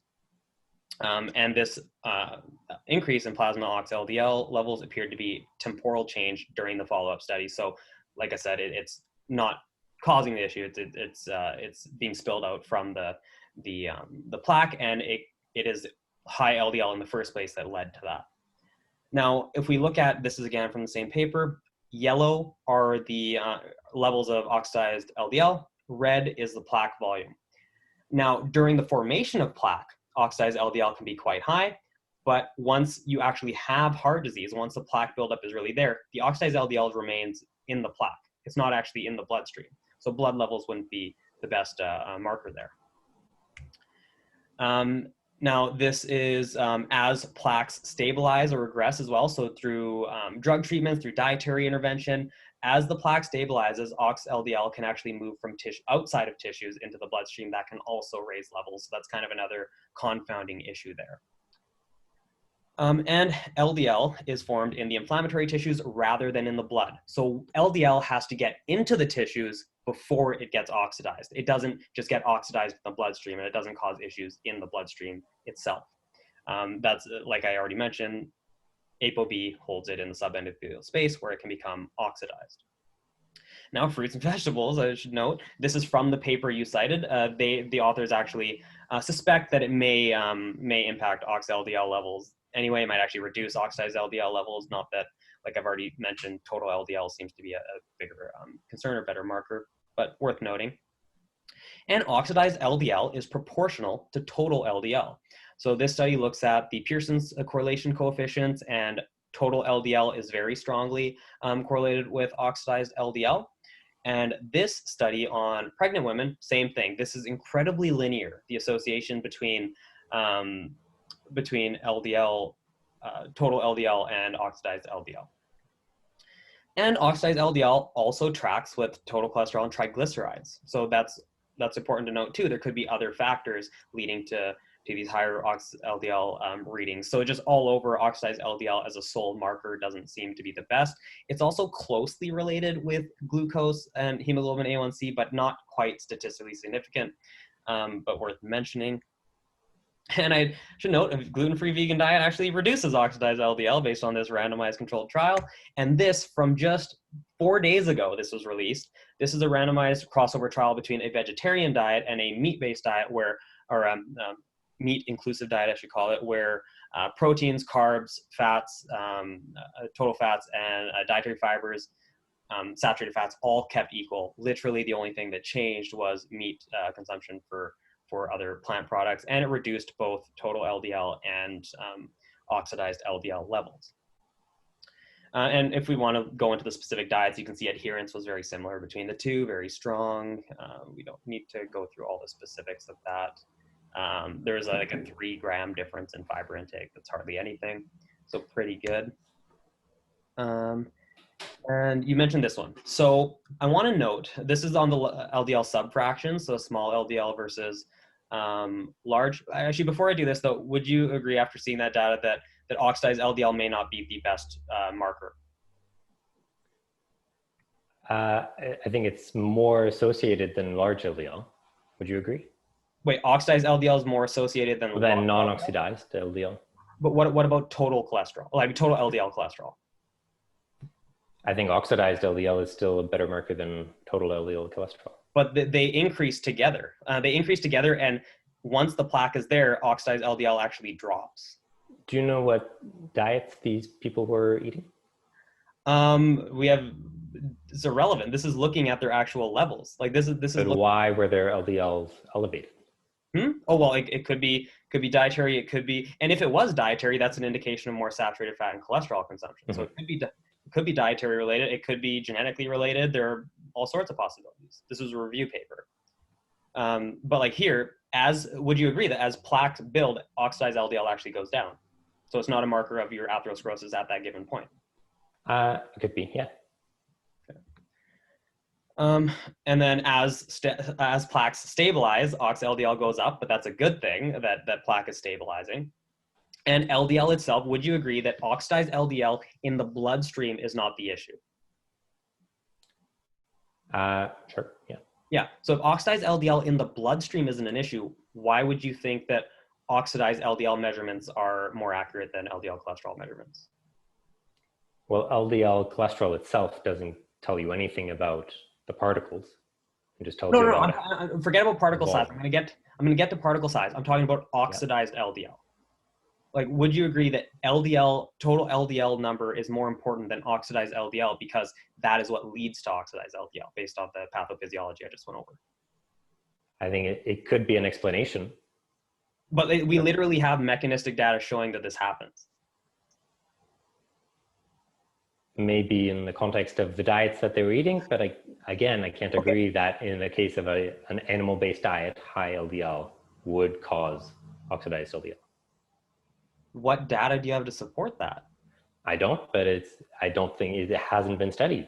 Based on what we know, simply everything held the same, simply having LDL levels elevated leads to atherosclerosis, and the oxidized LDL in the bloodstream is not a sufficient marker. I don't think that high LDL from a saturated fat heavy diet is the same as high LDL from smoking or obesity or genetic conditions. Well, they control for factors like smoking and obesity. And I've already talked about, you didn't, like, you will admit that you didn't know how saturated fat raises LDL, correct? Not mechanic, yeah. Not specific, so exactly, pathologically, but it would make sense that, if you're eating more fat, you need to carry more fat in the system, so there would be more LDL to carry that fat. We have other things to do that, but saturated fat consumption lowers it, or increases LDL by lowering LDL receptor activity exactly the same way that PCSK9 variation does. Do you agree with that? Sure. Okay. So I'm not convinced, or I'm not sure how you can say they're different in that sense. Well, I mean, you're inferring something that hasn't been studied. You're inferring that this study can translate to an animal-based high saturated fat diet. But we can absolutely say it translates to a high saturated fat diet when all the other variables are held the same. I can't agree.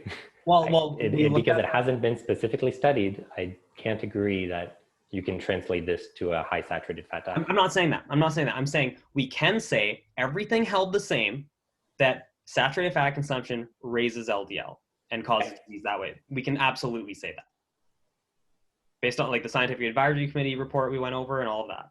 And then here, my point is that, would you agree, after seeing how LDL leads to oxidized LDL, how oxidized LDL is formed in tissues, not the bloodstream, that blood levels of oxidized LDL are not as good a marker as you're making them out to be? Maybe not. Okay. But I think they're still more relevant than non-oxidized LDL.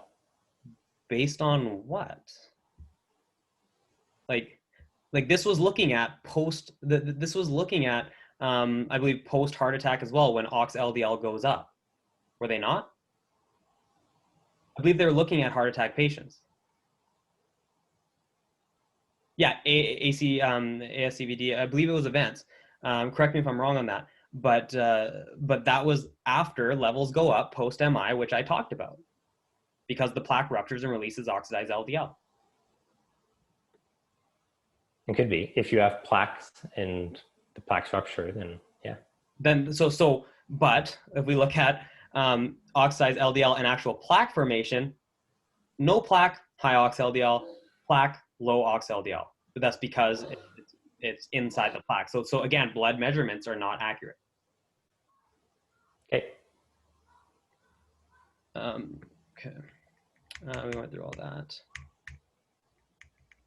And now in this subfraction, so we want to note that the average age of heart attack in Canadians is 71. Do you agree with that? Okay, sure. Yeah, that's based on the 2015 report on health of Canadians, Heart and Stroke Foundation. It's pretty consistent. If you look, 71, give or take like a year, you'll probably find somewhere around there. This is important when reviewing this particular study because the average age of first MI was quite a bit younger. I'll move over here. So the baseline characteristics of those with ischemic heart disease, note that, I know this is small, but those with heart disease had higher ApoB, so apolipoprotein B, which is what ultimately causes it, right, by pulling LDL in, higher triglycerides.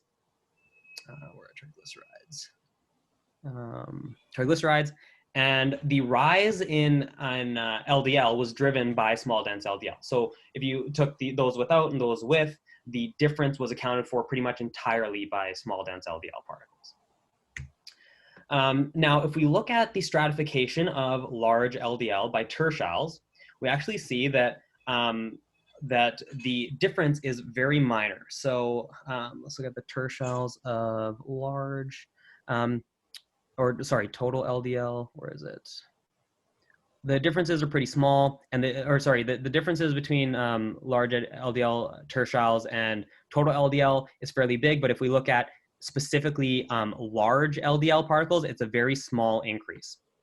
If we look at stratification by small dense LDL tertiles, we actually show larger increases in ApoB, and we can see that it accounts for almost entirely the difference in LDL total cholesterol, or LDL cholesterol. And this is what I was talking about before, with LDL being the primary ApoB containing lipoprotein, but there are other factors as well. Blue is LDL. And ApoB is what brings it into the arterial wall. I've already gone over all of this. So back to the Pierre study. We want to note that small dense LDL was only predictive in the first 7 years of follow-up, and the age of MI was younger than average for Canadians. Right, so the average age when they were in the study was mid-50s, late 50s, something like that. And so we're looking at a 7-year follow-up. They aren't even at the average age. So they're having heart attacks at younger ages. But this, the longer follow-up did not see a difference between small dense and large LDL particles.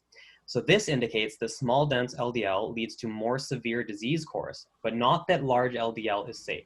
So I'll agree with that point. Well, I'll agree with it to a point. We'll get to that in a second. And this is explained right in the study. Participants with a more favorable LDL size phenotype, but a nonetheless high risk profile, to be susceptible to having IHD over a longer period of time. So they're saying that even people with the larger LDL are still likely at high risk over the longer term, but just in this shorter seven-year follow-up, that's why we see a higher small dense LDL particle, because it's associated with higher risk. So again, the study does not suggest the study suggests that small dense LDL may contribute to a higher risk than large, but does not indicate that large LDL presents a low risk. And if we look at a small comment, I think from that study, I could be mistaken, but they only measured lipid levels at the beginning of the trial. So it's possible that after the 14 years follow-up, that lipid levels of small and large LDL were much different than they were at baseline. But yeah, if that's the case, though, then we can't draw any conclusions from the study whatsoever. Right. And like either direction, for your point or mine, can't draw it, right? So then it's just null. But based on what we do know, that's their ultimate conclusions. Now, if we look at prospective cohort data here, which measured lipoprotein fractions via NMR spec, they found that high small dense LDL raises, and again, this is multivariate, everything else held consistent. Small dense LDL raises risk 63%, while large LDL raises risk 44%. Less severe or less big of a risk, but still increased risk if you have elevated levels. And then here, this is one of the studies I sent you actually. This is Mendelian randomization based on actual subfractions. So if you look at, and we can go through all of them, but let's just look at LDL. I know it's kind of small again, but if you look at small versus large LDL particles, the orange is the multivariate analysis. So we want to look at the orange. There's no difference. So genetically determined levels don't impact it at all. And I think you actually hit this on the head when you said, there are other lifestyle factors that can increase small dense LDL. Maybe those factors increase risk by other means, like refined carbohydrate consumption, for example. I would agree with that. But this study shows that increasing LDL regardless of the type of LDL is bad, and that's where high saturated fat diets and high cholesterol diets come in, because they increase LDL regardless of whether it's the small or the large. So based on this data, I actually don't think it plays a role at all, because these sorts of prospective cohorts where they actually do see an increased risk in both, but more so in the small dense LDL, are likely going to be confounded by those other lifestyle factors that may play a role. Did you talk about this one yet?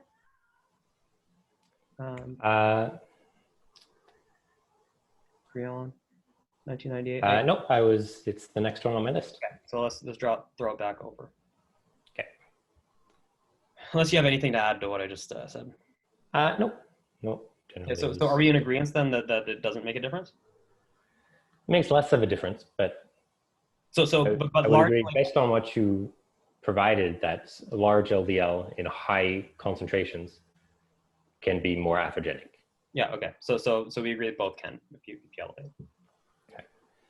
So this one changes in dietary saturated fat intake on large LDL. Not a huge study, 103 men, randomly assigned to a low fat or a high fat diet for 6 weeks each. So a higher saturated fat, or sorry, did I go over this one? Sorry, I think I did. Oh, you did. Okay. Yeah. Sorry. I wasn't sure there. I can talk about it then. Sure. Do you want me to pass it back over? Yeah, just exit and I'll grab it. Okay, so yeah, so both high and low fat groups had roughly the same fiber intake, even though the low fat group had way more carbs. This indicates refined carbs. I'm sure you'd agree with that if fiber doesn't go up, but yeah. So they also state that protein, cholesterol, fiber, and carbs didn't correlate with changes in lipoproteins, but they also didn't show any data on that, and they didn't discuss types of carbohydrates, so it's tough to draw a conclusion from that. But we do see the difference between fiber, or the similarity in fiber intake and the increased carbs. That has to indicate higher refined carb intake. Also, the polyunsaturated to saturated fat ratio remained the same because the high fat group also had far more PUFAs. Now, saturated fats increase LDL by decreasing LDL receptor activity. Polyunsaturated fats do the exact opposite. They drive down LDL by increasing receptor activity. So even if we were to say, well, we want more utilization of the fats, well, that just goes to show that we should increase polyunsaturated fat consumption. And if we look, the authors state that HDL was positively associated with saturated fat intake and inversely associated with total carbs, but we know refined carbs are associated with lower HDL, and that's indicated by this paper. Reducing saturated fat or any other component from one's diet almost inevitably means replacement with something else. When carbohydrates, particularly refined carbohydrates like sugar, replace saturated fat, the results can be unfavorable effects on lipid profiles. I 100% agree with that. Replacing saturated fat with refined carbohydrates does not, change risk. It does nothing really. You want to replace with either polyunsaturated fats or complex carbohydrates. And then we have this randomized controlled trial showing the same, that increasing refined carbohydrate consumption adversely impacts fasting HDL. We know that, but Mendelian randomization on HDL concentrations does not show a reduced risk. And so HDL itself doesn't seem protective. It's likely confounded by the fact that they're just eating crappier diets, living poorer, less healthy lifestyles in the first place. But back to the Drion study. The high-fat diet group also saw an increase in overall LDL concentration, although they had an average larger diameter, whether that matters, but the authors explained saturated fats and small dense LDL. The reason there may have been association between saturated fat intake and small dense LDL in the high fat group, but not in the low fat group, is because the saturated fat and or total fat intakes may have varied more than the high fat group. So they talk about the stratification. If we look at the high fat group, the high saturated fat group, they had more variability in fat intakes. So you had some people really adherent, some people not so adherent. And so you're able to stratify based on adherence or based on level of fat intake. With the lower fat group, they just all ate very low fat. There's no way to actually stratify those values and look at differences because everyone ate relatively the same throughout that period. And so they actually account for that rate in the study itself. And we should remember that this study is from 1998, and at the time, it is currently unknown whether increased concentrations of large LDL particles in the healthy population are associated with increased CAD risk. Well, we now know they are, as I just went over the Mendelian studies, and we both agree on that. So, like taking it in context with what they knew at the time is really important. But the authors also don't claim that large LDL isn't atherogenic, just the small particles are more atherogenic, which, if anything, is a fair statement, but largely not super accurate when we look at the Mendelian studies anyway. But they do say that genetic and environmental factors may contribute to the individual variation. And if we do a multivariate analysis, so you consider all other factors and you actually, rather than just looking at small LDL particles on their own, but you look at them in context and make sure everything else is equal, you see that they don't appear to exert their effects on their own. So if you look at isolated small dense LDL particles, there is not an increased risk above other LDL particles. So they're likely confounded by a variety of other measures like triglyceride levels, for example. Okay, and then I think you wanted to probably get to this one next, so I'll pass it back over. You got anything to say about this stuff? Nope. Good. Okay.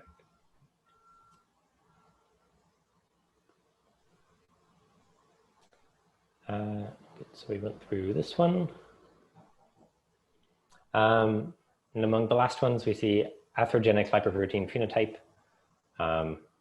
showing that, measuring particle size isn't a widely used test. So other markers other lipid markers could be a potential indicator for pattern types. So in these graphs, we see that those with, on the left-hand side, we see those with the highest triglycerides tended to have more pattern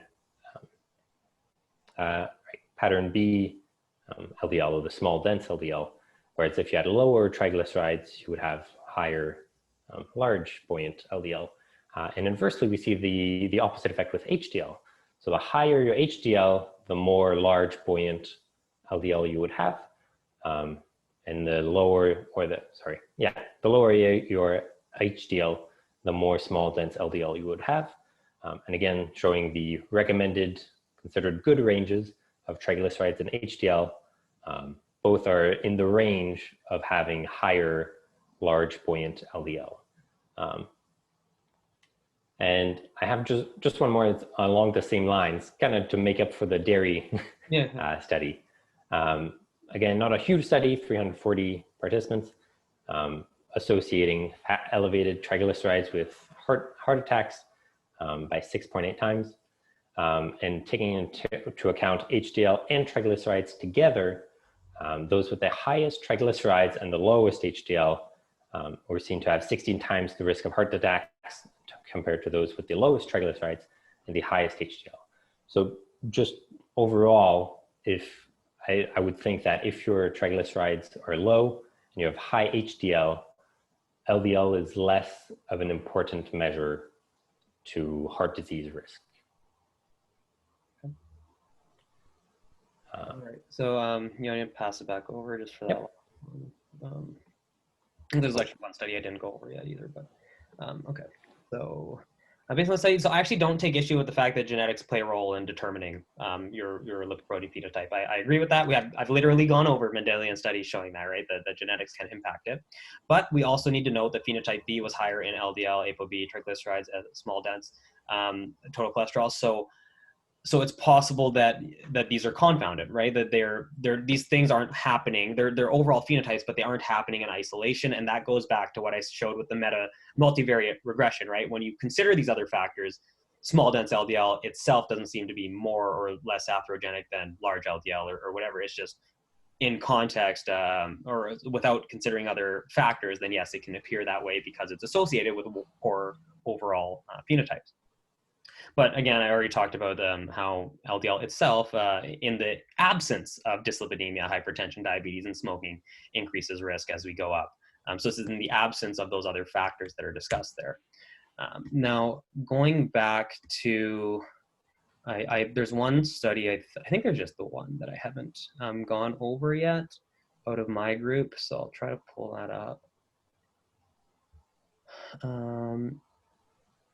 Yeah, so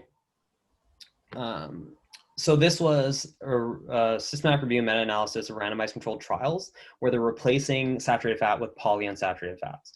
And so the average polyunsaturated fat consumption was about 14.9% of energy in the intervention groups and 5% in controls. And the total relative risk was 0.81. And there was a 10% reduced risk for each 5% energy increase in polyunsaturated fats. Now, the meta-regression identified longer study duration leading to greater benefit. And that's what I've talked about, right? In order for us to pick up these greater significant impacts for especially things like mortality, you would need very, very, very long follow-ups. But for events, unless we're going to suggest that that in the long term, reducing cardiac event risk isn't actually going to lead to reductions in cardiac mortality or CHD mortality, then these are completely valid results. So I mean, if you were to make that argument, you can, but you'd have to concede that heart attacks aren't a bad thing because they won't lead to increased mortality risk down the road if we had greater statistical power, of course. And I want to note that they actually included the Minnesota Coronary Survey, which trended towards the other side as well. But even including all of that, we see a reduced risk as a whole. And I think that's about it. So any comments on this? I guess I've said it again. I've said it before, but to translate this findings to a high-fat, low-carb diet, I don't think can be done. Okay, so based on other dietary factors and carbohydrate consumption and No. The diets were identical. Diets were identical, just switched polyunsaturated for saturated. These are randomized controlled trials. Yeah. And I mean, in the case of a typical diet, maybe replacing saturated fat with polyunsaturated oils could be beneficial for reducing heart disease risk. And that I admit to agreeing to. Okay. But yeah. I don't think you can apply it to every context or every diet. Okay, so let me ask then, what do you think, based on science as a whole, we can claim? Like, do you think, and this is the classic example, do you think jumping off a cliff with a parachute will kill you, given we don't have randomized controlled trials on the subject? Do you think we can adequately say that? Say that again? Do you think we can say that jumping off a cliff without a parachute will kill you, given that we don't have randomized controlled trials on it? All we have is observation. It seems logical. So you're going to say that we can't claim that it would cause death. But we can make those assumptions because we have personal experience with jumping and with falling and with heights. But those didn't kill you. I'm talking about death, right? CHD events don't matter, only mortality matters. I don't care about these events of injuring your leg or whatever, mortality, dying from it. And we're talking like, 1,000 meters up or some just ridiculous. Do you think we can say it causes death? I don't see how this is relevant to the... No, because I'm trying to see where your barrier or where your threshold is for evidence that we would need. So it's a very simple yes or no question if you think we can claim that. I still don't understand how this is relevant to the conversation. So I'm gonna make it relevant in a second, just once you answer. Is jumping off a cliff without a parachute going to kill you? Yeah. Most people would say yes. Oh, what do you say? I don't care what most people say. Most people would say yes. I don't care what most people say. What would you say based on the fact that go on. Sorry? Go on. Yeah, no, what would you say? I want to know what you would say.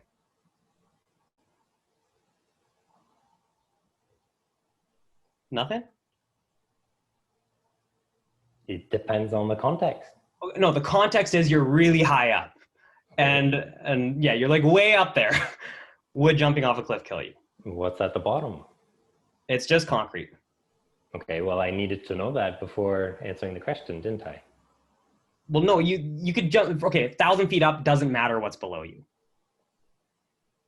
You could jump into water and you'd probably die, I would say, most likely. But that's my assumption. I want to know what you would say. It could be anything you want. Make it marshmallows you're jumping into. Sure. Well, for the sake of your argument, I'll say yes. Okay, why can you say that if we don't have randomized controlled trials? Based on my personal experience. But you don't have personal experience jumping off a cliff and dying. I've done parkour for the past 5 years. I know about jumping. I know about... It's not jumping from that length. It's not jumping from that height. You're jumping from much shorter heights. It's not the same. But I can assume that higher heights would be more fatal. So can we assume that higher saturated fat intake in the context of a meat-only diet would be worse, given that we see trends with saturated fat intake at higher consumptions leading to increased cardiac events and death? But it's not in the same context as the traditional typical diet. No, it's trending that way, just like your parkour is not in the same context as jumping off a cliff. No. Yeah, I see what you're saying. Yeah. So again, like, would you say that we can claim that it's causal, that you would die jumping off a cliff? I don't think so. I don't think you can make those assumptions. Okay, so I just want to clarify here that you don't believe that we can say that saturated fat consumption in the context of a meat-only diet is causal, just as we can't say that smoking for lung cancer is causal, just as we can't say jumping off a cliff at 1,000 feet or 1,000 meters up is going to cause death based on the current available evidence. If it hasn't been specifically studied, I don't think so. I don't believe jumping off cliffs has been studied without a parachute. So, so you agree that we can't say it's causal? No. Okay. And I mean, you did mention before, like dietary cholesterol, after I showed you all that it does increase risk because of LDL. You still stand by that? Well, I agree that eating cholesterol and eating saturated fat will raise your LDL. And I agree that in some cases, LDL might be correlated with heart disease risk. But I don't think you can infer that just because saturated fat raises heart disease, that you can translate that directly to heart disease risk. Even though, I mean, there have been some studies that you have shared that have showed it, but in general, independent of other factors. And this is actually another one I forgot to mention was the PCSK9 variation. And this was looking at CV mortality. And again, the highest genetic score, so the lowest LDL based on genetics, reduced overall cardiovascular mortality by 61%. And this was over 100,000 people from a Danish population. And here's the interesting one. Statins reduced all-cause mortality statistically significantly, and PCSK9 variation trended towards reduced all-cause mortality, but wasn't statistically significant, likely because there aren't a lot of studies on that. So I just figured I'd throw that in there as well. Oh, and then LDL apheresis, I forgot about that. So, okay, let me bring this up. So you're saying that, you know, context matters and everything. Let's say aside from context, let's say we can remove LDL directly from the bloodstream. Okay, everything else stays the same. All the other components of the bloodstream are identical. You just simply remove LDL. So this is aside from drug trials or diet trials, which can be confounded by other things. Simply removing LDL from the bloodstream, if you were to reduce risk, do you believe that that is causal evidence? In the case of people with extremely high cholesterol, it might have a benefit. Because I think this study was looking at people with familial hypocholesterolemia. Well, it was a systematic review, actually. So it was looking at a variety of topics. So yes, for actual events, they did look at, but that's what this is doing essentially, is removing LDL. For cardiac events, they were looking at familial hypercholesterolemia because that's who it's used for traditionally. But there's actually, I don't know if I included it here, but assuming you've read the paper, yeah, crap, I didn't include it. So there was a study that they highlighted called the LDL apheresis atherosclerosis regression study. This was not in people with familial hypercholesterolemia. This was just people maybe at higher risk of cardiovascular disease, and they found that by lowering LDL using LDL apheresis actually led to some regression of atherosclerosis. So in that sense, I mean, that would just make perfect sense that it would end up leading to reduced event rates if you have less extensive atherosclerosis, unless you don't think atherosclerosis is a problem either. Well, if you're just getting back to particles themselves, if you have high levels of LDL, and most of them are small LDL, which are more atherogenic, and you remove them from circulation, leaving the ability for the body to produce healthy LDL again, then maybe it would reduce.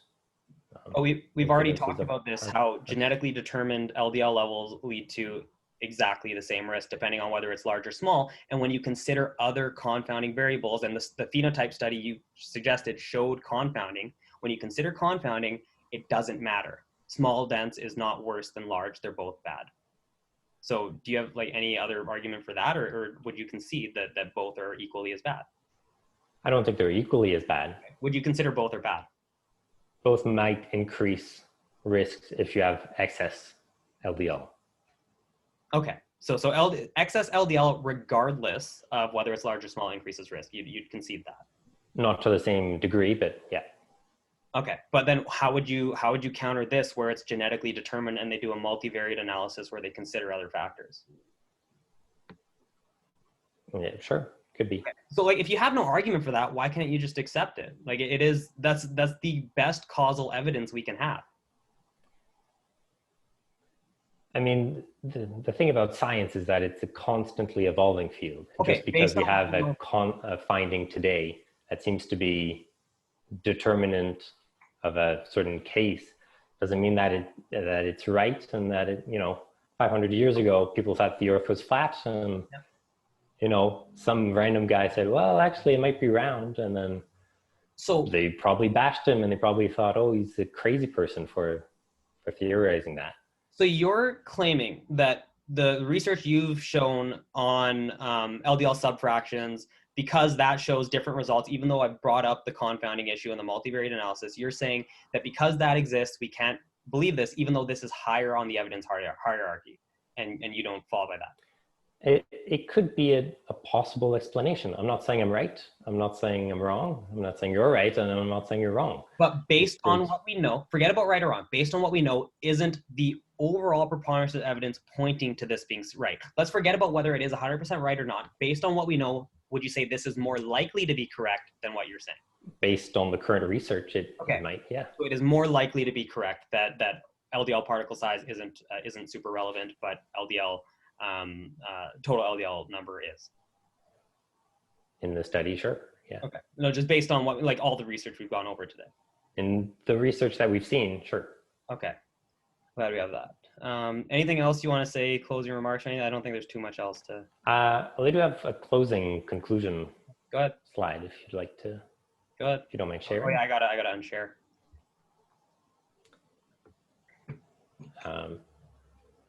So you've addressed most of these concerns, but to what I'm arguing for, to conclude, there are some studies in some cases that show that fat and saturated fat do not appear to have a significant impact on heart disease, that patients with low LDL still potentially can develop heart disease, and that not all LDL is the same. There are pattern B, small dense LDL, caused by glycated or oxidized LDL, seem to be more atherogenic than pattern A, as you'll argue that both are potentially atherogenic. Saturated fat seems to raise pattern A LDL more than pattern B LDL, and that the ratio of triglycerides to HDL seems to be a strong predictor of heart attacks, much more than simply LDL-C. And, and I agree that there is some truth that LDL has an effect on heart disease, but I don't think it addresses all of the potential disagreements with the traditional hypothesis, seeing that people with high saturated fat intake don't have as many heart attacks don't have nearly as much heart disease as you would expect, and that people with low LDL seem to also develop heart disease. And I don't think you can generalize that anything that raises LDL therefore increases your risk of heart disease if not measured directly. And as I think we both agree that many non-LDL factors also play a role in heart disease, which can be difficultly explained with the current lipid heart hypothesis.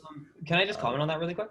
Yeah. Yeah, so I'm saying all factors held equal, LDL is causal. Okay, all factors held equal, that's important. I'm looking at all of these non-LDL factors being exactly equal. It's not an either or, both can contribute. Triglycerides can increase risk, absolutely, but LDL itself is causal. So that's where I take issue. I don't take issue with that there are other factors, but that LDL itself causes atherosclerosis. I don't believe we can, or heart disease, I don't believe we can argue otherwise.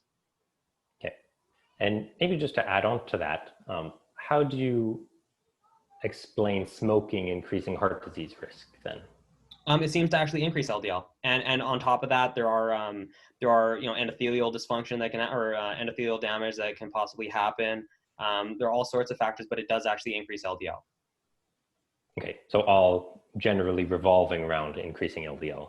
For the most part, there are some exceptions, like high sugar intake, for example, or refined carbohydrate may raise triglycerides, and triglycerides also contribute, absolutely. I'm not saying they don't, just to a lesser extent than LDL itself does. Okay. Yeah. And just to finish off, I don't think you can generalize without it being specifically studied that higher amounts of saturated fat and higher LDL is causal in heart disease if it hasn't been studied specifically in a low carb diet, and to my knowledge hasn't been specifically evaluated. And I mean, just to conclude, I appreciate you taking your time to discuss this with me, and I'm happy to have gotten to know your perspective and ideas about heart disease and LDL risk. But I don't think your hypothesis is fully correct and fully explains the traditional diet heart hypothesis. It's my opinion. All right, can we actually slide back to the last slide for a second? The previous conclusion? Yeah. I just want to note that like the saturated fat does not appear to increase risk. Remember, we went over how those studies control for cholesterol. I know. Yeah, you have provided lots of research that proves the contrary of what I have shown. So we agree with that. The low LDL and heart disease, we both agree now that having a heart attack lowers LDL. So hospital measurements are not the best for assessing risk, right? For that, sure. Yeah. So just looking at that. But what about people with low LDL previous to hospitalization? Well, so previous to hospitalization, yeah, but I showed, remember, the normal LDL chart, and on the lowest end is where you don't have a risk, unless, and we went over the study you provided where most of them were taking statins and had prior history. Remember, in the multivariable analysis, we can see that those with prior MI or those on lipid lowering had lower LDL levels. So it's kind of a secondary prevention versus a primary prevention. It's not a fair comparison. Okay. And then with the different LDL sizes, I believe we've kind of put that to bed at this point. Aside from the, I mean, there's still, hey, there's the possibility that something else comes up, but based on what we know to date, it seems that the best evidence points towards